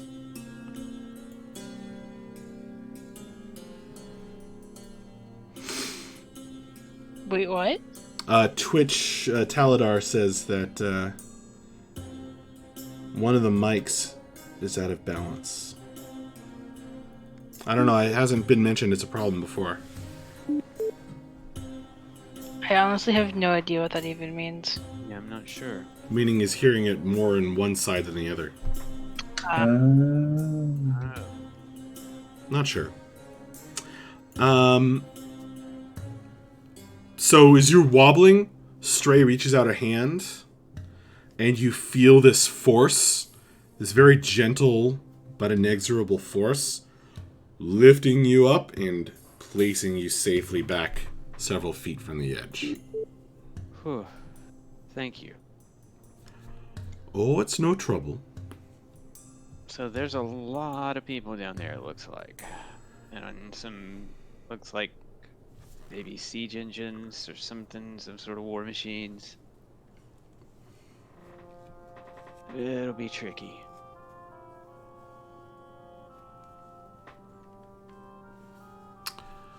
Right. It certainly could be. Or I've had to put the ships out of range.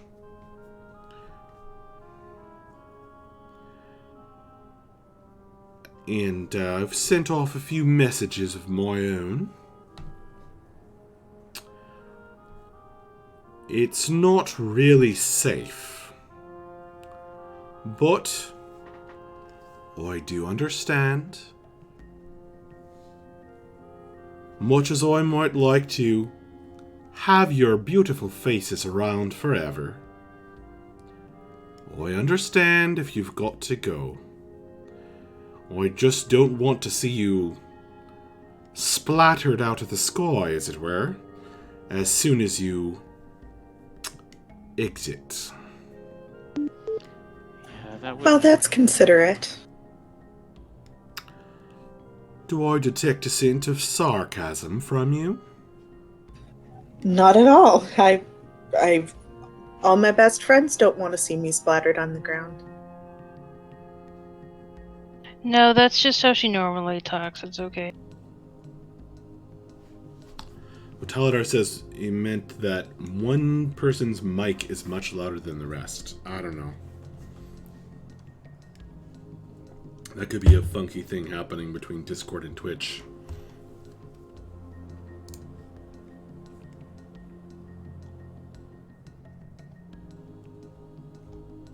Anyway, no, not a worry.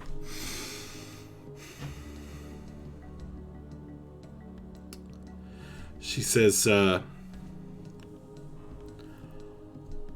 have the feeling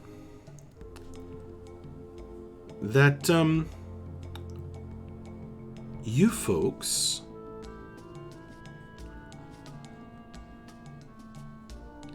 can help me in many more ways than simply being good company, although I do appreciate it very much. I'm all ears.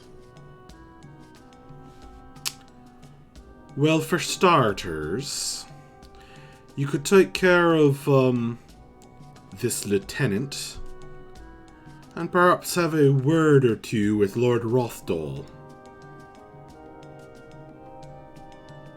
It would be a pleasure.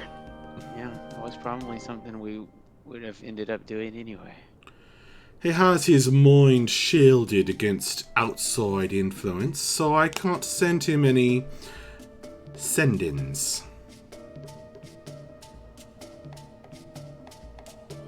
Well, then it seems like a visit in person would be the ideal answer, and you obviously are very busy here.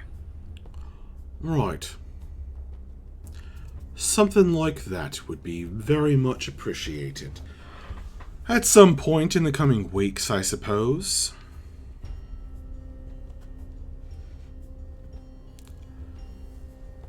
Very well. I can't say that I see any better alternative.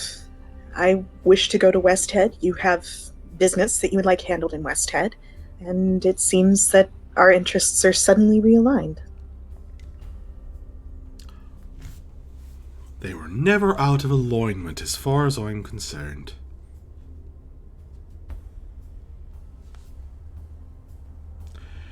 Now, are we resolved then? Can we go back to breakfast? With pleasure. I guess the only question I have is what kind of timetable? Because if I'm not mistaken, Bella, don't you need to, I mean, we're on a timetable to get to West Head.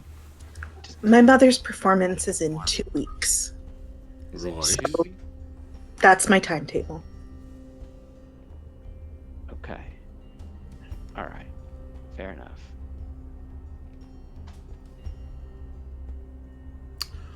Well, we'll prepare for your exit properly before that time then.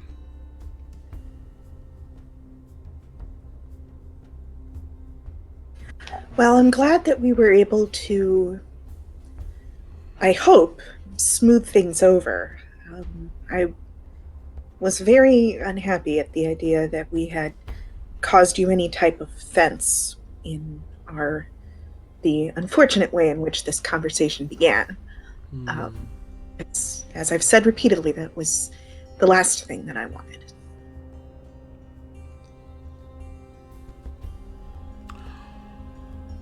I am difficult to offend, dear.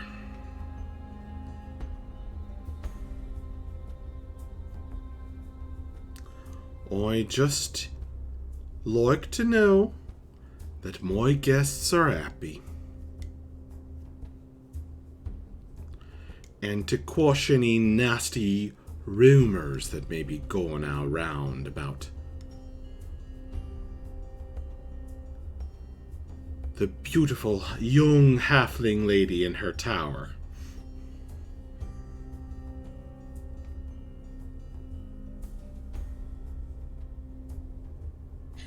I imagine it's quite a problem for you, considering how intriguing this place is. Well, take that as a compliment. Lots of people would like to know how she has stayed young for so long. And I rather suspect that's why there's a small army camped down below. I see. I had heard that Lord Rothdal was interested in certain mm, necromantic pursuits, which are not unaligned with the idea of staying young forever, depending on your approach. Oh, I don't like that idea very much at all.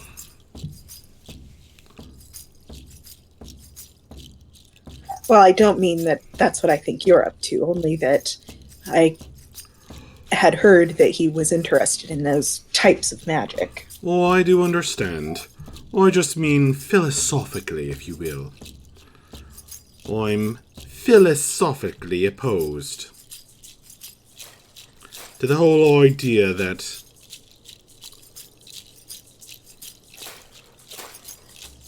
dying in order to gain eternal life counts. Well, I don't think it does. That's a very good point.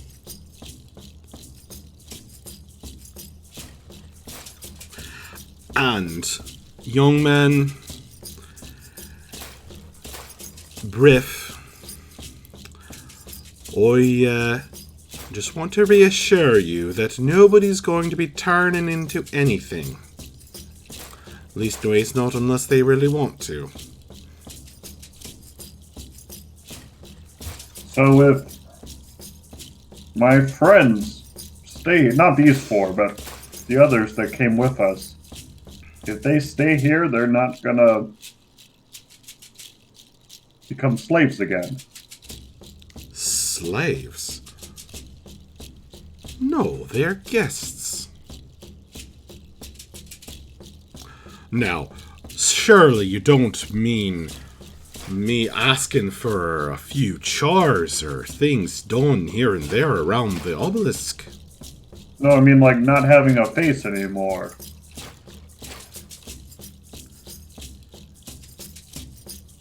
I don't think you quite understand. I suppose That's true of a lot of things. perhaps, hopefully, you'll understand when we say that while we really have not seen anything other than good intentions and kindness from you, the nature of your faceless servants is something that's not frequently seen in the outside world, and I suppose we find it somewhat unsettling just for lack of familiarity. If you would tell us a little more about them, maybe it would go a long ways to assuage some of our discomfort. Oh, I see. They're simply magical servants. Conjured through, if you're familiar, a certain Mordenkainen's enchantment. And somehow made permanent? A magnificent mansion, which I'm sure you'd agree this is a rather magnificent one. Indeed. That's not one that I'm particularly familiar with. You'll get there one day, dear, if you don't die.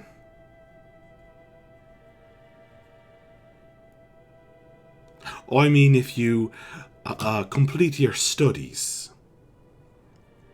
And you're in a dangerous line of work. I hope you don't think that meant anything ominous by that.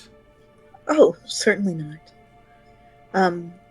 Well, it's, that is, very reassuring, thank you. Good. No, there's no slavery here, although I'm not particularly... You are aware that I did know what the pirates were about. I'm not in the business of rescuing people like you are, near as I can tell. Indeed. I was happy to take their money, and if that offends you, you know there's a door.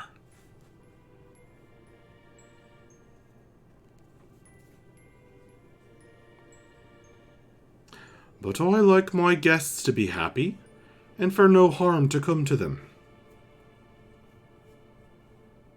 I think that puts my mind more at ease. Thank you. Good. I wouldn't want you to have a disturbed mind.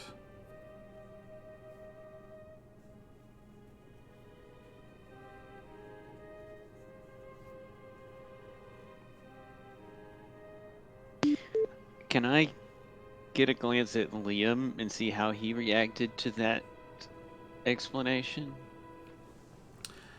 He is like this. Okay.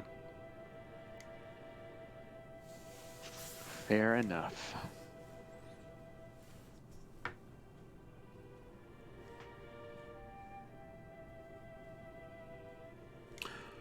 Well, do you have any more questions for me? I think you've been remarkably forthcoming. Thank you for helping us to understand a little better what was happening. Of course. And like I've been saying, I like having guests. I need guests. Otherwise, well, this tower would cease to be a home now, wouldn't it? And with that, she steps into the green light and begins gesturing for you all to leave.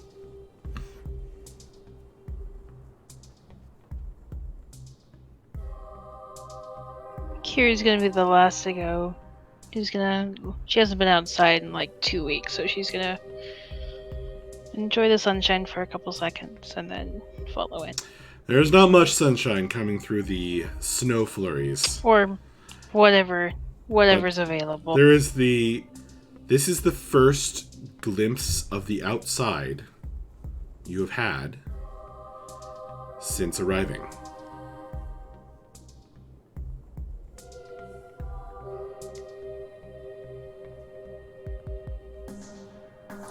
Check and see if the moon has exploded. You crane your neck around, you can't really see the moon right now. It's not visible. So honestly, who knows? We'll just assume yes to be safe. Fair. I mean, we can't see it, so it must have exploded. That's my approach to life. Let me know if you have any other questions or things I can do to set your minds at ease. So, you said something about undead rats. Right. Is that something that we should take care of nowish? Not yet. I'm waiting to see how much of the problem can be resolved on its own. Okay. Well, just let us know what we can do. Well, I'd rather wait and see for the moment. That's all. I did say it would be a few days before I asked you to take care of things. Right. Yes.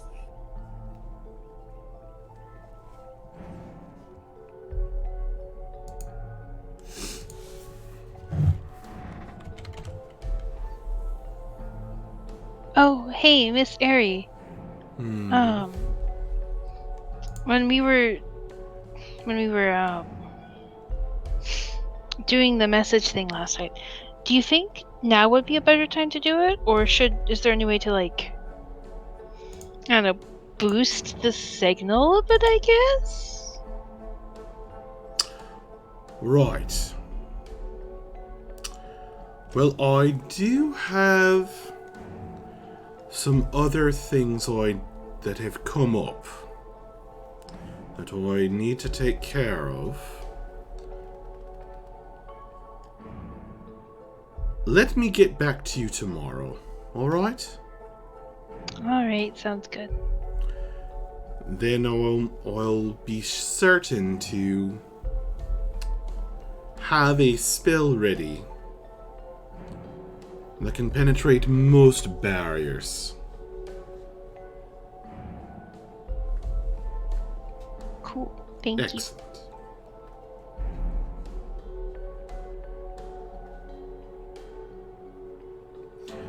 She leaves you guys be after that. Where are we now? You've gone back down to the breakfast hall, Okay. where most people are carrying on their breakfast and their day's activities as though none of that conversation had happened. Well, I feel much more reassured now that we've had that conversation. I can't tell if that's your normal voice or, like, I'm really not sarcastic voice. I'm not quite sure. Well, it's my voice that's coming out of my mouth, Aerie. There was reasonable explanations for all of our questions, and until we know otherwise, I think that she has been very reasonable. But you still don't trust her, do you? I didn't say that. Talk about it.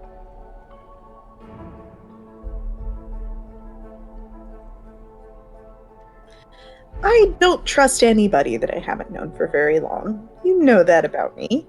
That's fair. Nevertheless, I think that for the length of our acquaintance, I trust her about as much as is reasonable. That's fair.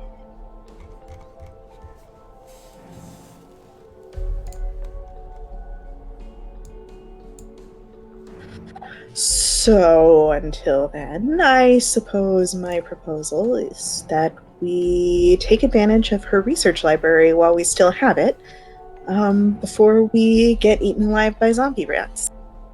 Yes, I agree. I want to look things up now.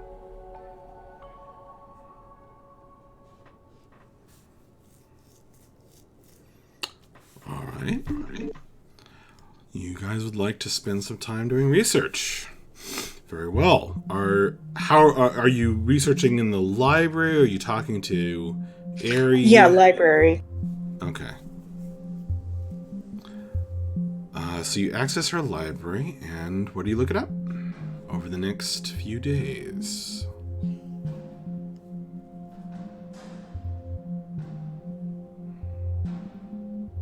I would like to do research into Balthroxos, the demon castaway. Me too. Okay. Well, I guess with the two of you working together on that, you can have one person helmet and the other one kind of, directing the research and the other one assisting and providing support.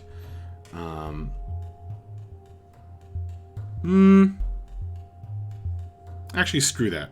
We're gonna pull my 3-5 rule. My 3-5 house rule, instead of doing this the 5e overly clean, cut and dried way. Since you are working together on this and you have time and resources, you can Everyone who's working on this can roll, and you'll get to use the highest roll, and everyone else can assist. So what check would this be? So you're gonna try to help them too? Yeah, I'll be their gopher. They tell me what to look for, and I'll go find it for them. All right. Knowledge history.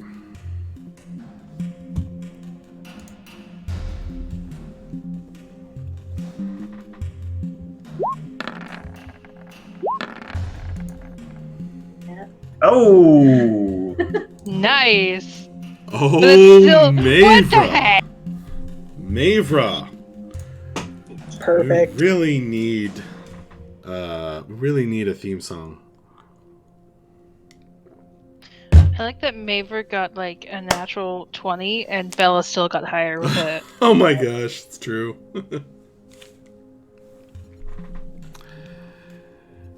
Okay. So Bref like runs around, but mostly all he can do is fetch you guys tea and candles. New candles. That's pretty valuable. That is. He doesn't contribute to the actual history research, however. You find the library to be very extensive. There was an entire floor just above the workshop. That is, I'm putting you in the workshop because I don't have a library set up. That is just books, shelves, scrolls on scroll racks, all crammed in this enormous curving space that nevertheless feels small because there's just, it's so crammed in with all of these written works. There are these magical ever-burning candles which shed no heat and do not seem to be in danger of lighting anything on fire, that the servants will bring round, and then Bref can take them from the servants and take more direction about where they need to be. For the two of you spending time on this.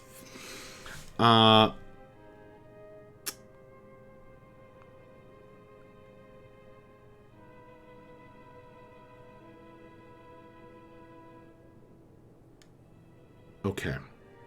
So, Bella, you add a +4.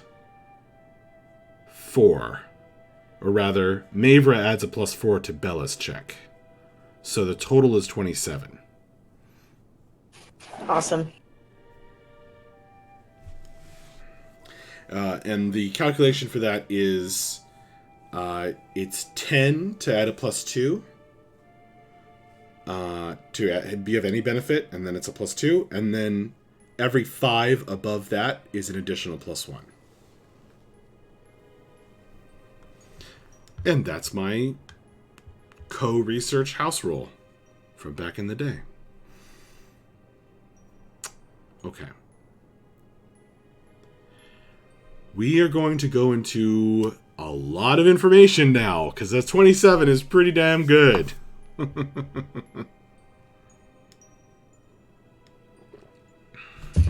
I want to know Belvroxos' childhood nickname. Not quite good enough for that.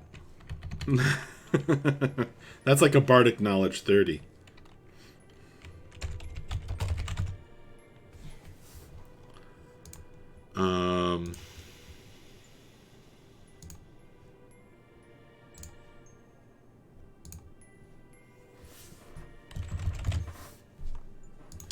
Balvroxos, the Demon Castaway.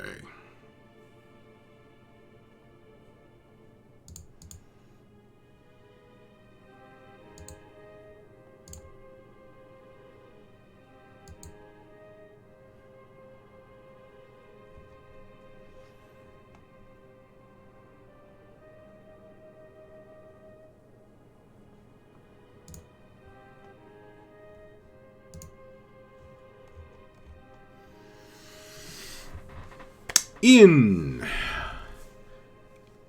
Chapter 4 of Savior of Eternity, a semi-historical, fictionalized document written by a monk several centuries ago,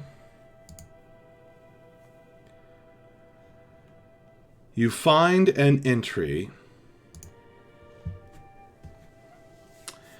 that speaks of a demon, or devil actually, that attempted to take over the throne of hell from Asmodeus, and was cast out. But survived due to his great power and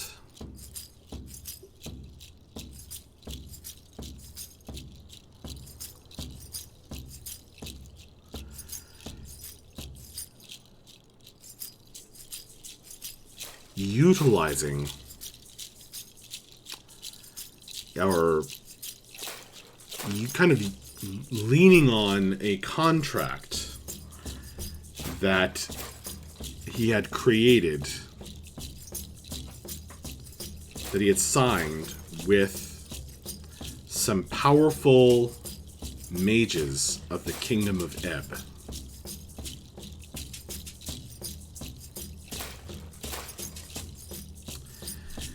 This, however,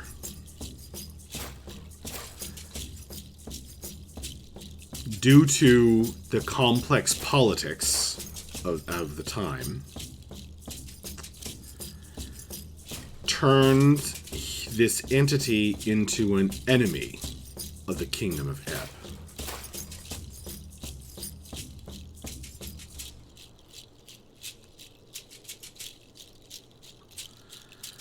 And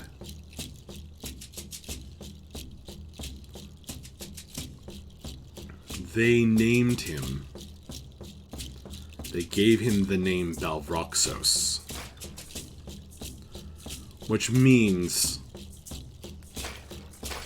the one who was cast out.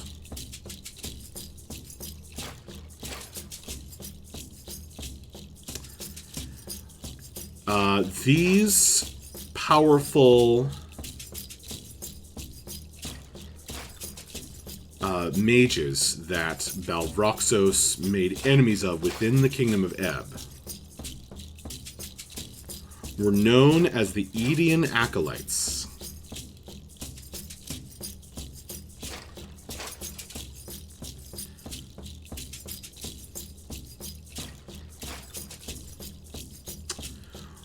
In another book,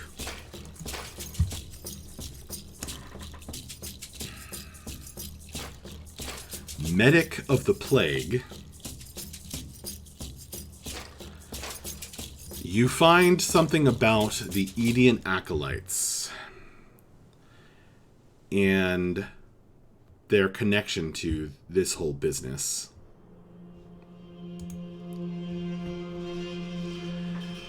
Which is that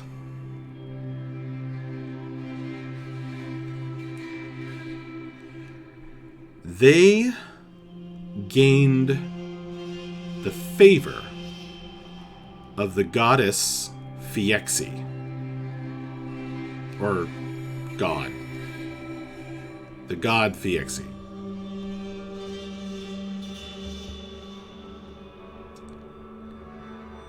And through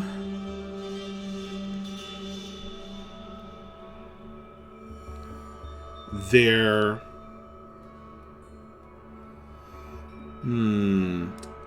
battling of the fiendish disease that Balvroxos sought to inflict on the Kingdom of Ebb,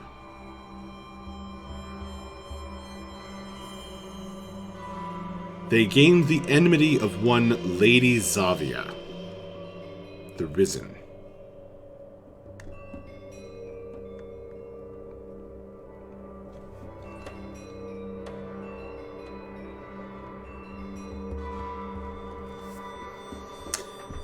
Somehow, this fiendish disease, which was eradicated by the Edian acolytes, was of benefit to powerful necromancers.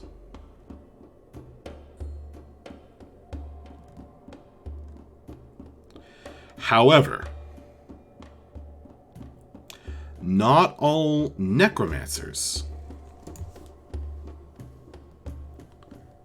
you read in Heirs and Rebels, a crumbling history book. Not all necromancers favored this fiendish disease. And here's your natural 20 coming into play. The Dead Kings.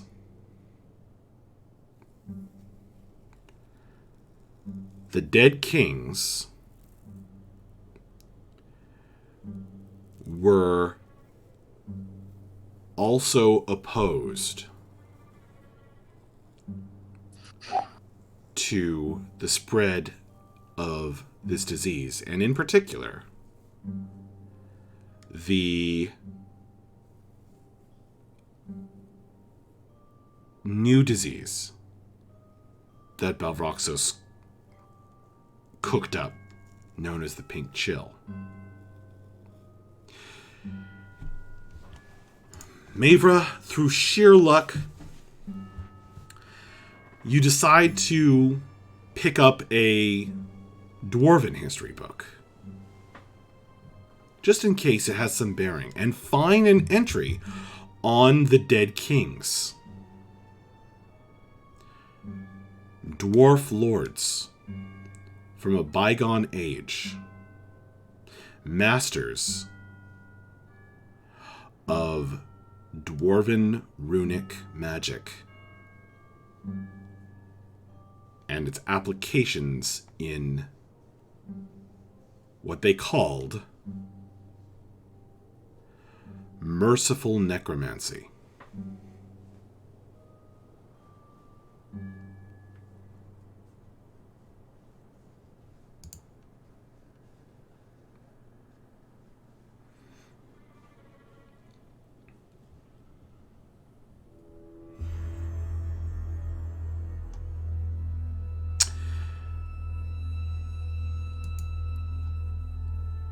One more thing.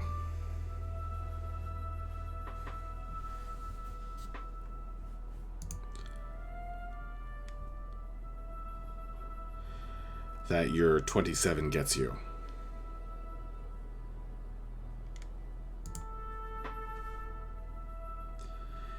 In reading about the demon Castaway, in a weird book, semi-religious, but mostly seeming to have been written by a madman. You read in a book called Perfection of the Eclipse about the Castaway's lieutenant or ally.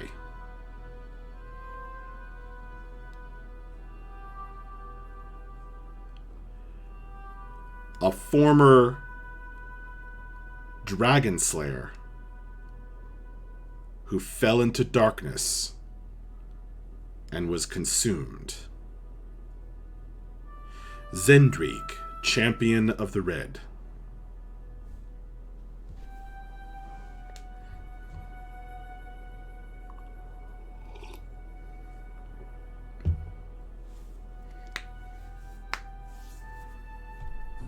Consumed by what? By evil. Cool.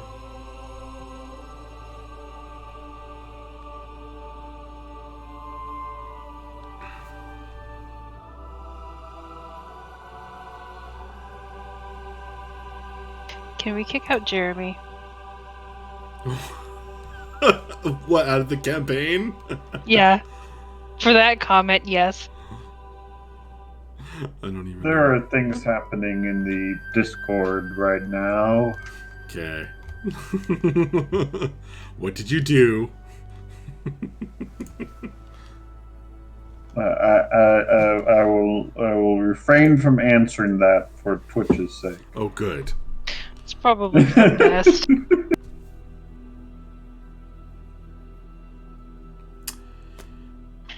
Any Anyways. follow-up questions to any of that? Or defining definition questions? Things that were unclear in what I said? Yes, but maybe after I read over this stuff again. That was a big info dump, sorry, but that's what happens when you do research. While the three of them are engaged in that, what are Aerie and Equitas up to? Akiri would like to poke around the library as well. She's looking for a couple things. Specifically, if she can find either information on the hollowed, or like hollowing or that kind of stuff, or Dawnbreaker. Because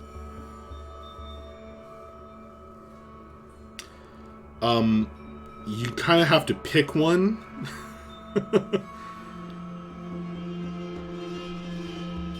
let's go hollowed. Okay. Because Dawnbreaker's more like a wonder what. Sorry? Oh, Dawnbreaker's more of like a hobby thing. We'll just stick with the hollowed. Okay. Make a roll. What kind of roll? History. You.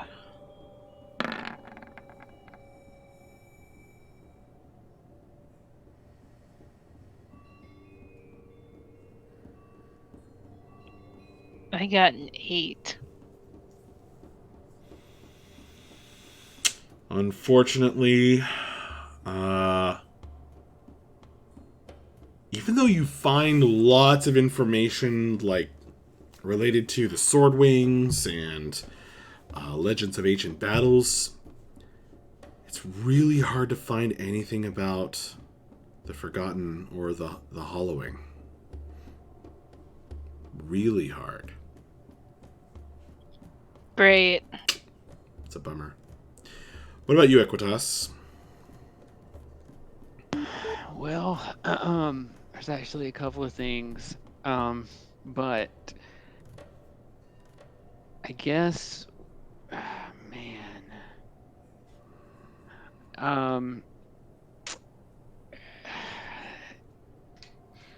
okay, so, man, there's one thing I really want to know about, but that can wait, I guess. I guess it'll have to. I guess I just want to learn. I want to see what I can find out about the shadow and his where he came from, what his history is, and the cult in general.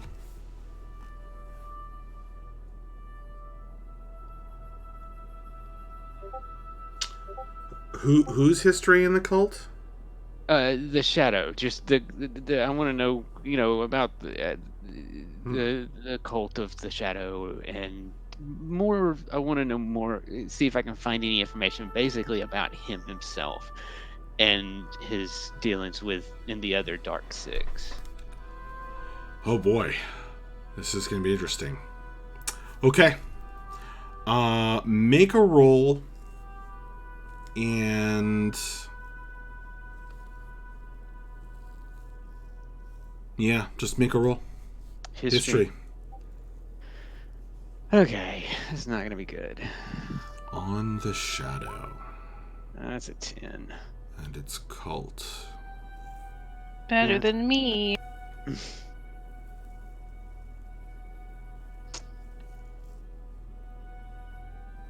So I gave it the old college try. Well, you find something. I don't know if it's super important to you, but you, unlike Aerie, who found no mention of the Forgotten or the Hollowing in any of the writings she consulted, you confirm that the cult of the shadow is like something that people know about. You find multiple books that mention the cult of the Dark Six or the cult of the Shadow.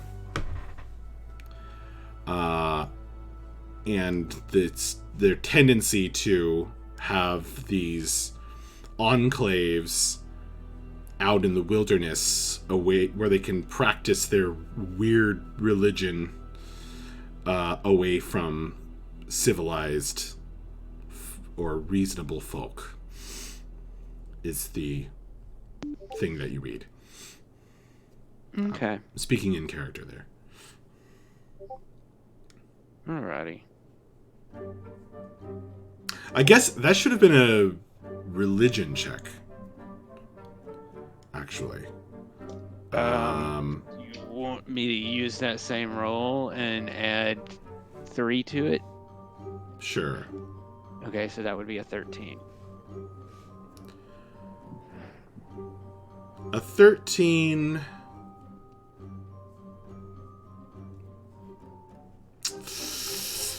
A 13 tells you that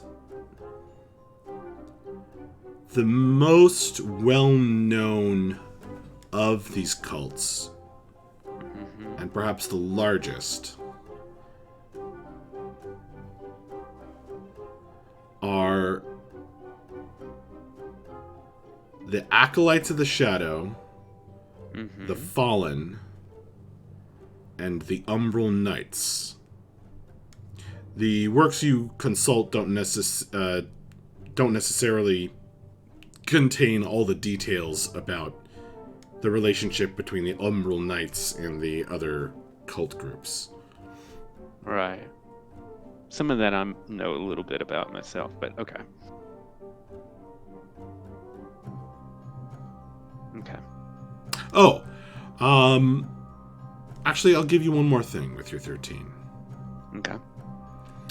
The Savage Seer is favored of the Merc. The Savage Seer is favored of the Merc.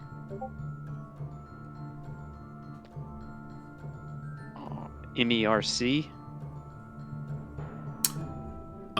The Merc is one of the Dark Six, MURK. Oh, the Merc. Now I'm on the same page. Yeah, I got not the Merc with a mouth, but you.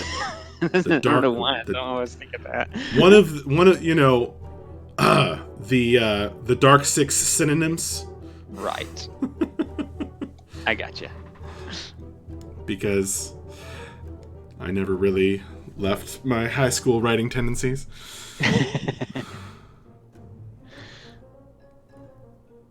Okay. Good deal. Okay.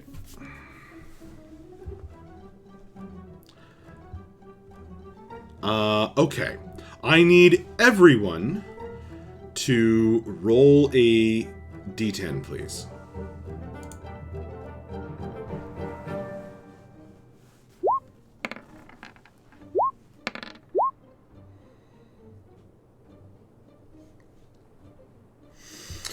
All right.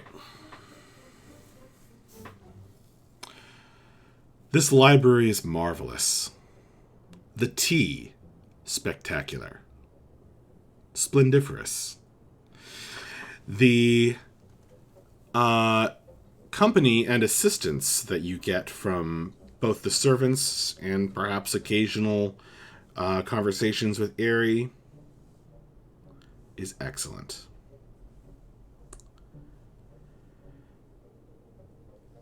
I will say, as marvelous as this library is, and as densely packed as it is, it does leave you perhaps a little bit wistful for the Library of Ibu Gruger, with its marvelous floating bookshelves, and helpful librarians. Although I guess that's debatable. But it is an amazing place and easy to lose yourself in, and you do.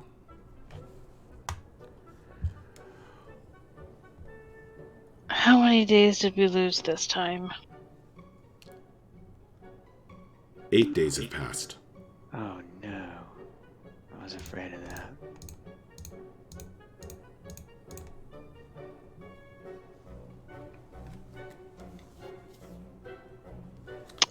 Well, It's now the 23rd. We gotta go. Well, fuck. Now we've got to go.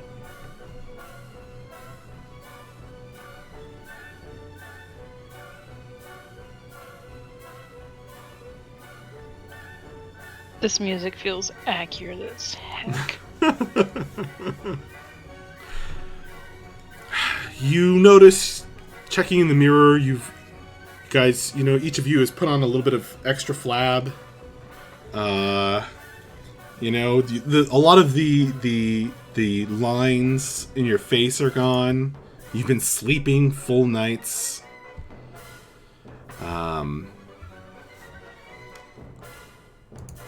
It's been great.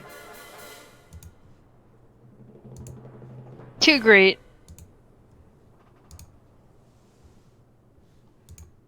Too great, too furious.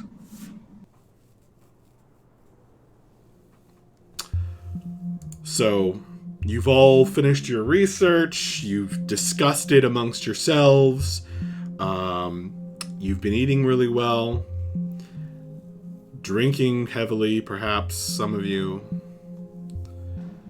and you wake up and kind of check the calendar and realize it's the 23rd of Mariko.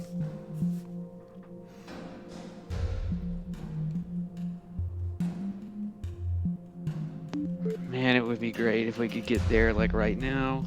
Because, it's 3 days away, right? On foot. Yep, When is the play? Tomorrow. tomorrow. Well, fuck. Yeah, I would like to talk to Aerie immediately.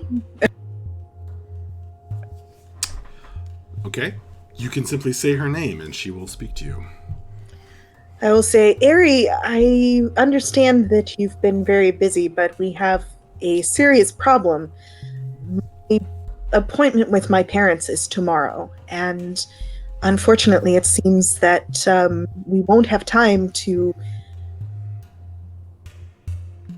go and come back in time. We're going to need to figure out some kind of scheduling that works for everybody.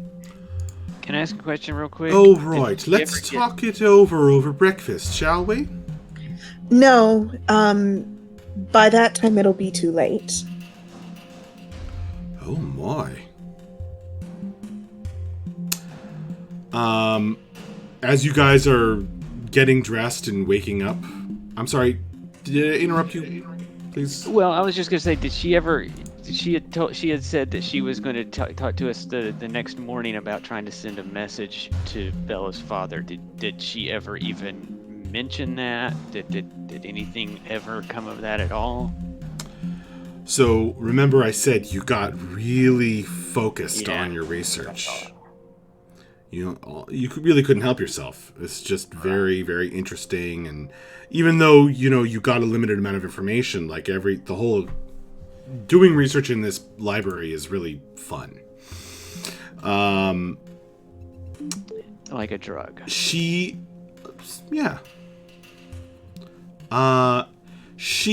showed up. Remember I said that she was around to answer questions and help your research?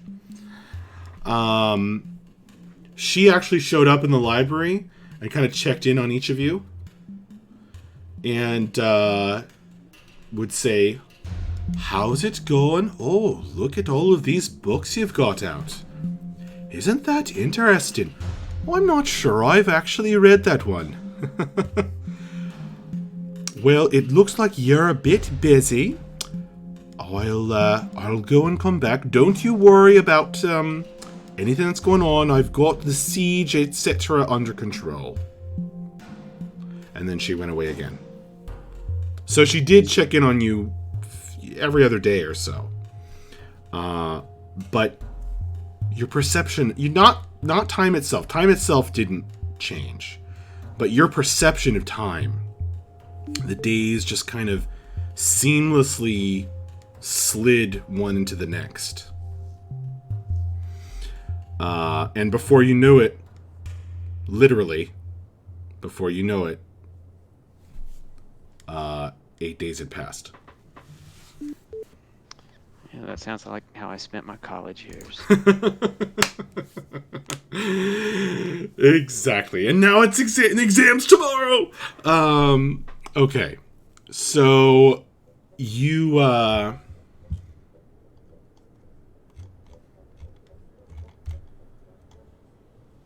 okay. So you guys are there's the crowd of people kind of yawning, stretching, getting ready in the morning. This is a routine that has become extremely familiar to you now.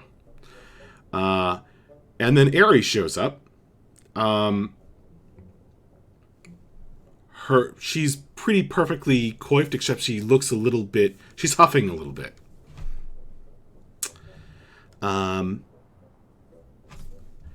And she shows up in the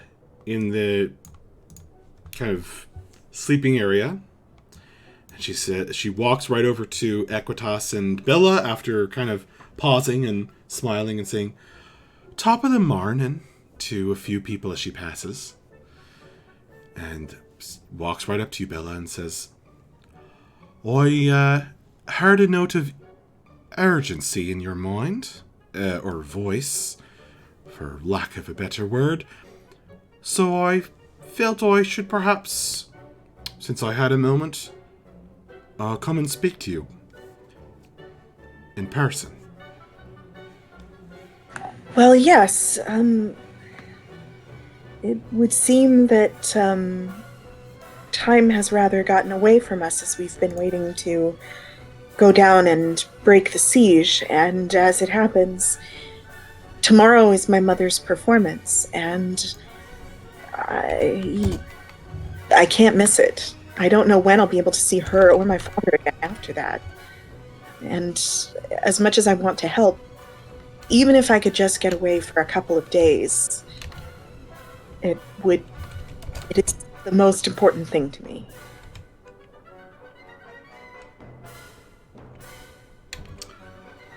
Right, of course. Well,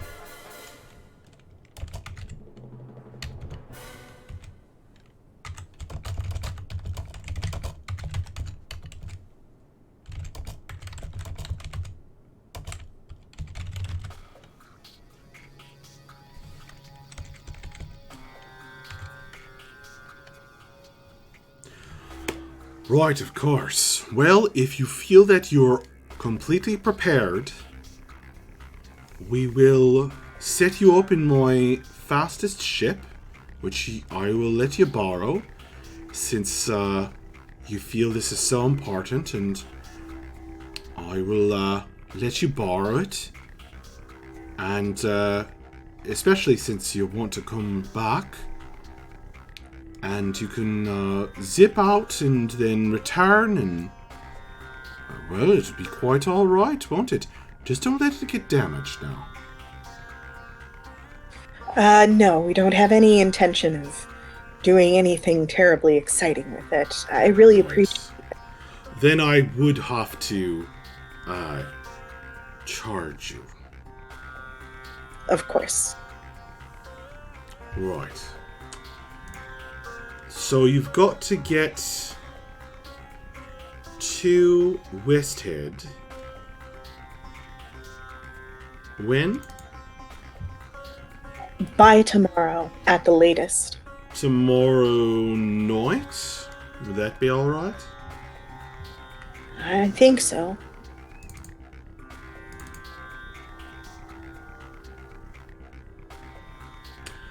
Well then, don't worry about it. I'll put you in the Swallow. You may be more familiar with the Owl's Talon. We'll put you in the Swallow's Feather. Thank you. Right. And I suppose your friends have also got to go. Yes. Well, you're leaving me with plenty of guests, but I will need that shit back straight away. Yes, as soon as we're finished with our business there.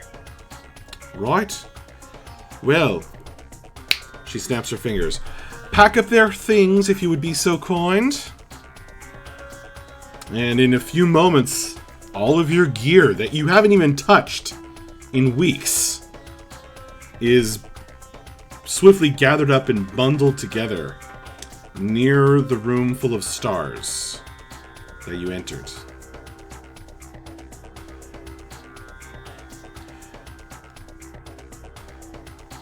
I'm going to go off and give you a bit of cloud cover. Just to ensure that none of the undead down below the tower gives you any trouble. Thank you very much. Of course. And it really is no problem.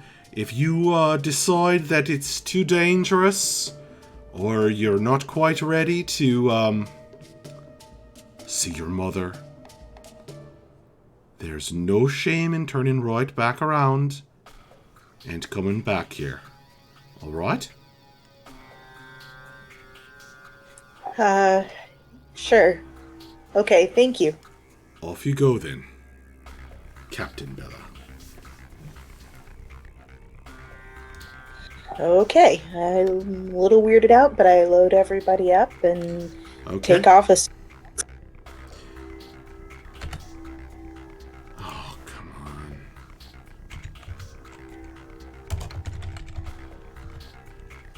on. We're coming back.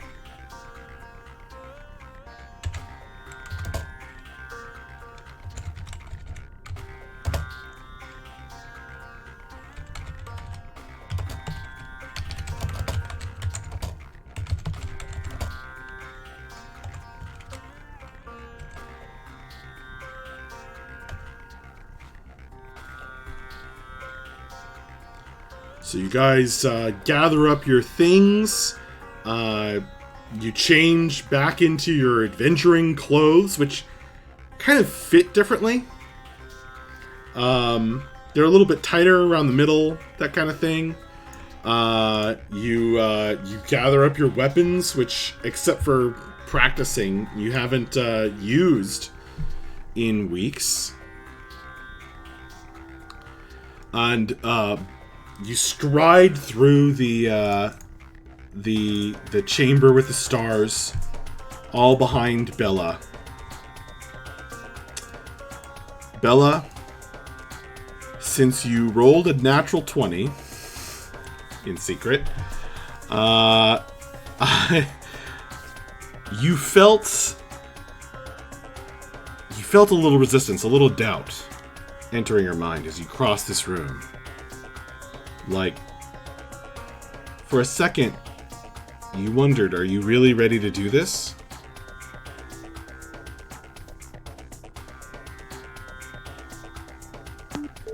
I'm right beside her. I got my hand in hers. And we're walking to the ship. Okay. Everyone else, make a wisdom saving throw with advantage.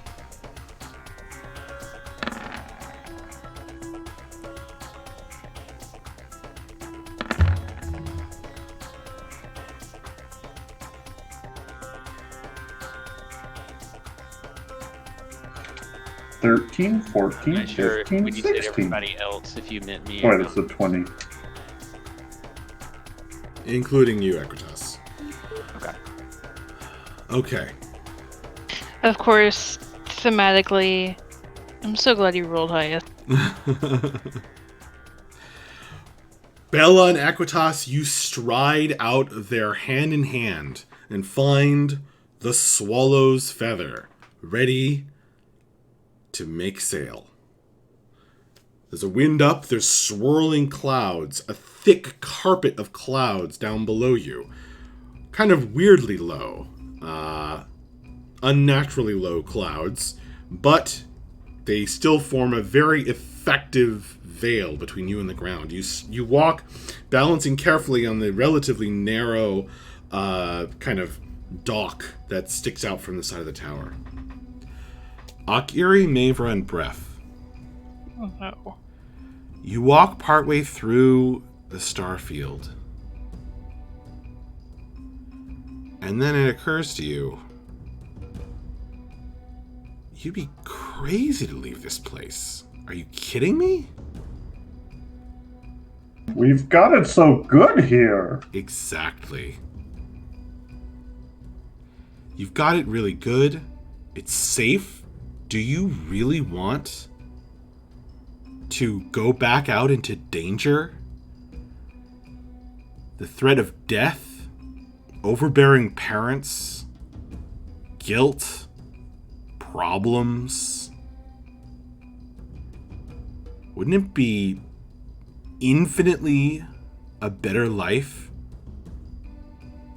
at least for now, to turn back around and see how things shake out? I mean, this isn't even your event. This isn't your mom's play. The three of you find yourselves turning back around and walking Yeah, I back think inside. we'll sit this one out. You two go ahead. Wait, what? No, you're coming with me, Brad. No, it makes more sense for us to stay here. You can barely... as soon as you guys leave the tower, Equitas and Bella, you're assaulted by the wind, which is still blowing. And you can barely hear from inside the tower.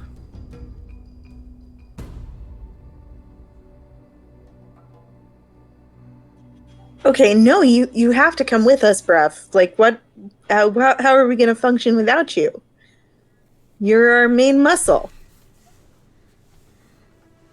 Yeah, but it's not supposed to be super dangerous. We're just going to see a play, and I mean, we have it so easy here. Did you guys ask anyone else to try to go as well? I was give gonna them any warning? ask Liam to go. Okay. Oh, he's fine, I guess. Okay.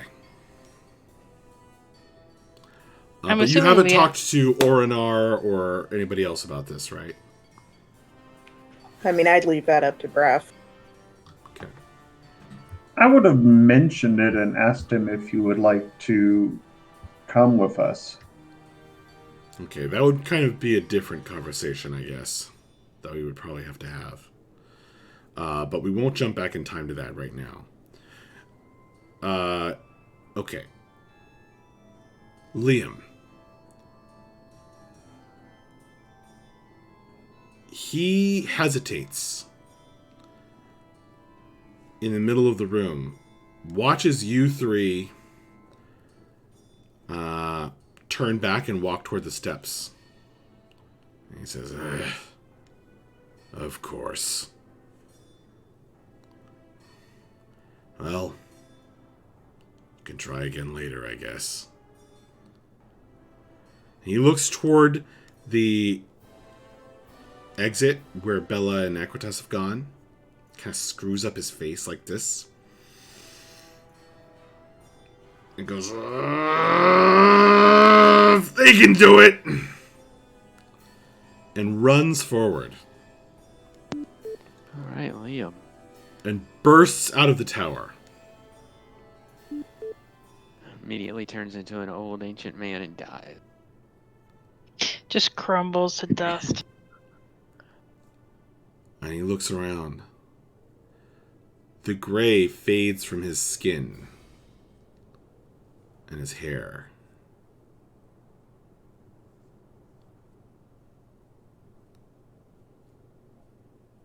He looks around.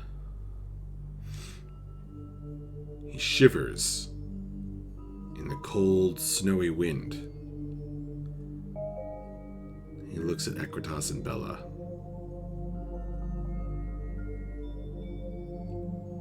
I'm out. I'm outside. I mean, I'm still on the tower. But I'm out. How do you feel? Dizzy. That's probably from the height. Yeah. I can't tell you. I feel old. Which is great.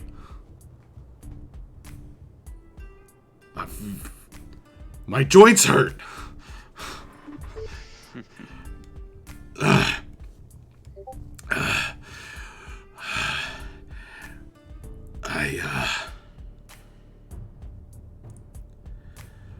I can't believe she didn't stop me. I think she I tried. think anything can stop you if you try hard enough. He turns around. Aerie!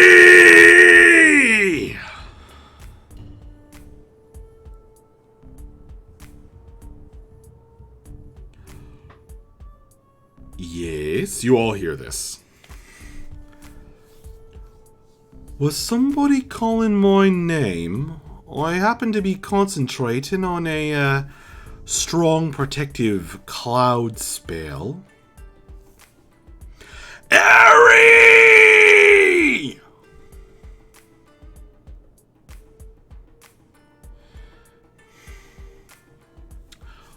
Oh.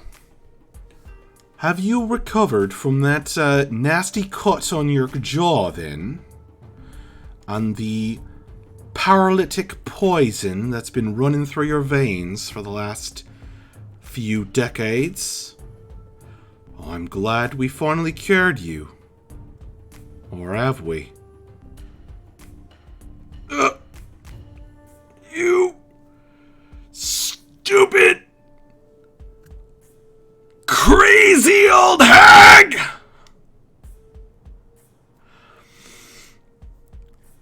Let them go, you ass!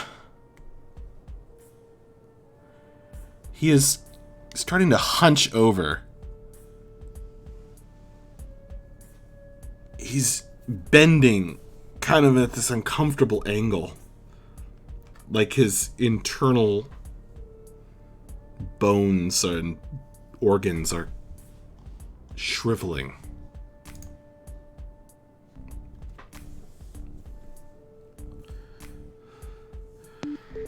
I wish we had a Curie. Now.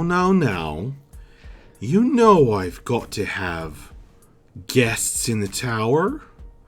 Well, I can't have them running off all the time. Well, I need them just as much as they need me. These are real heroes. You bitch. Not like strays failures.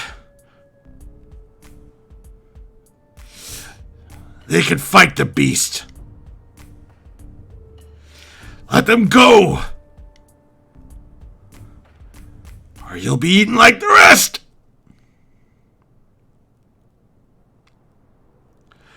Oh, I suppose you're right.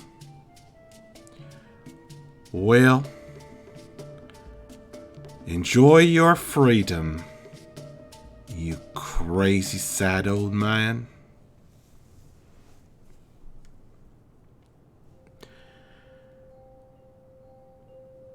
Bref, Mavra, and Aerie. You just walked back into the workshop and started sitting away your belongings, shaking your heads, saying no, no, no. And then you feel very funny for a second, and you look around and realize that you're on the deck of an airship, and that's where you're setting down your belongings.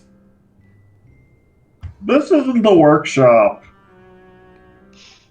Wait. Welcome aboard. What? Yeah, I don't think we're taking back this airship. Wait, why not? Let's get out of earshot. Let's go. What? The old man, known as Liam, kind of limps aboard. Thank you, Liam. And says, I don't know if I'm gonna make it to Westhead. Aerie, can you help him? He's got some kind of poison in him. Let me see what I have. Can we get breath? Can you and I start getting this ship underway? You absolutely can. No check required. And,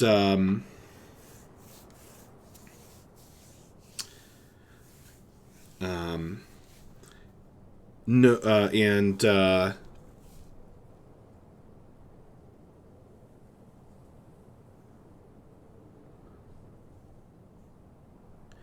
you,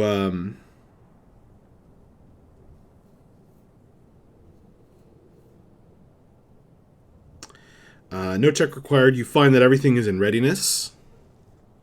And this ship is kind of a smaller than the other one, and kind of this long, thin ship with large sails. And there's this big front sail that you can open up to really catch the wind, which is blowing hard. And you find that the wind actually shifts to directly behind you and blows you in the direction you want to go. And you spring away from the tower as if kicked by the goddess of wind herself. And the now ancient, wrinkled, decrepit, not gray, white-haired old man Liam, who seems to have shriveled within his large cloak, pulls himself to the front of the ship and just takes these deep breaths of the free air, standing like a figurehead at the front. Aerie, if you can do anything to help him. I don't think I can. I'm not. No. I can't. As you whoosh away, everything, the wind blowing past you, your hair kind of blowing in front of you if you're looking forward as you go, leaving all these friends and interesting things behind. You hear her voice one more time in all your heads.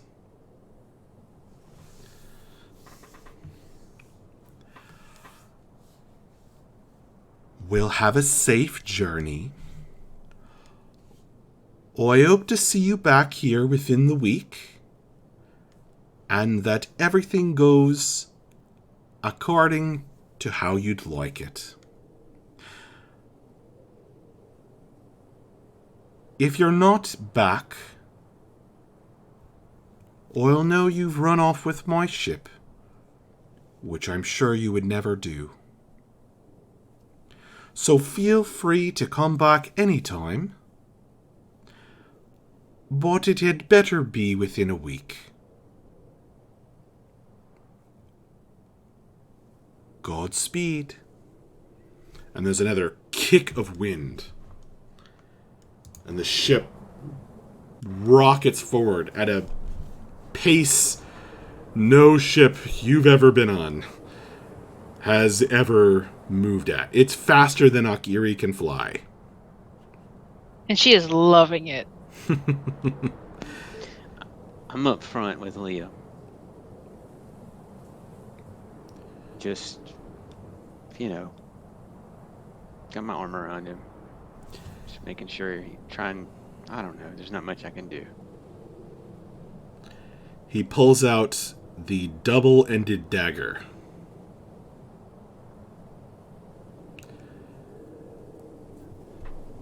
That you've seen before. It seems to shimmer out here in the still early morning light.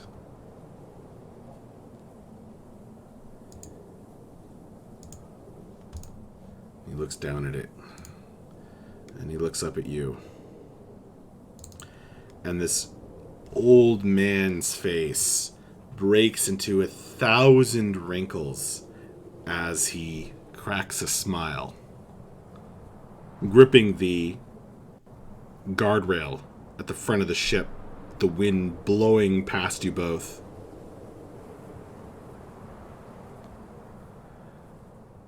And he stabs the double-ended dagger into the prow of the ship.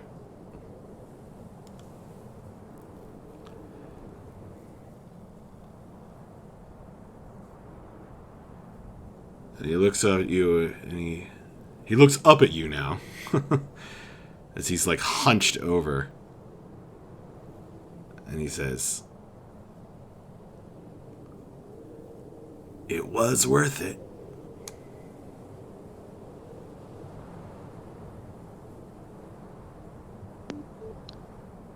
I'm glad you think so. And hey, give the knife all hell. It was worth it. The nightfall, the fallen, everything. He grabs the dagger and he scratches LM into the wood of the prow of the ship. It was worth it. The whole deal. Liam was here.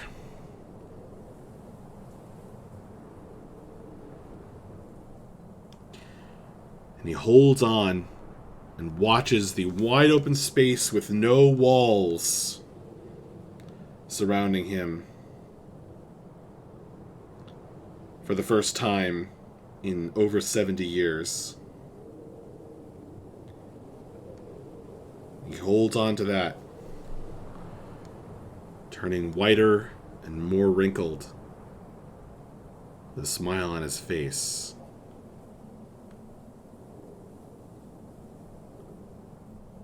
Until just as your passing out of sight of the glowing, hovering obelisk behind you. Liam passes from this plane.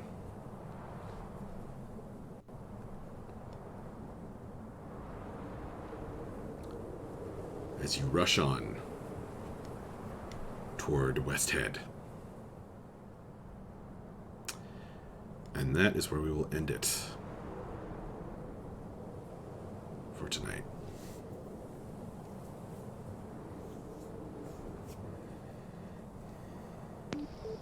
Well, damn.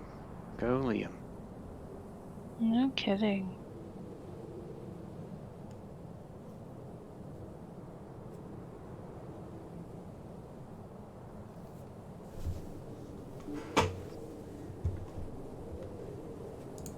That was a good one. That was a really good one.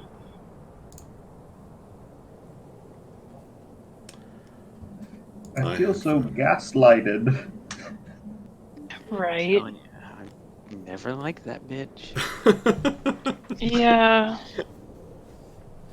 Look, I don't think this is the time to dwell on who was wrong and who was right about anything.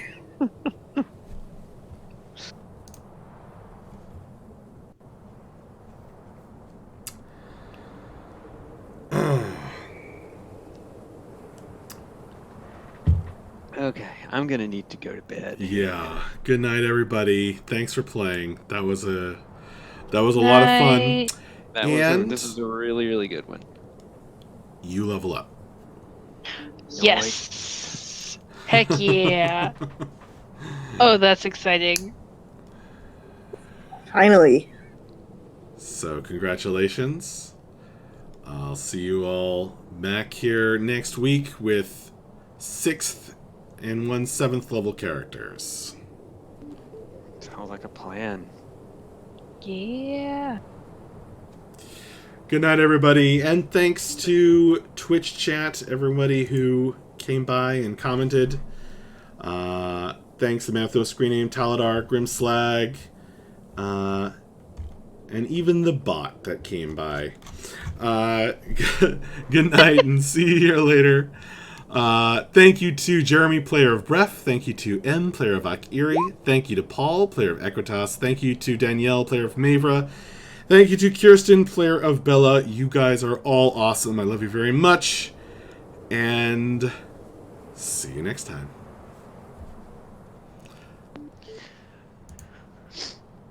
Bye-bye.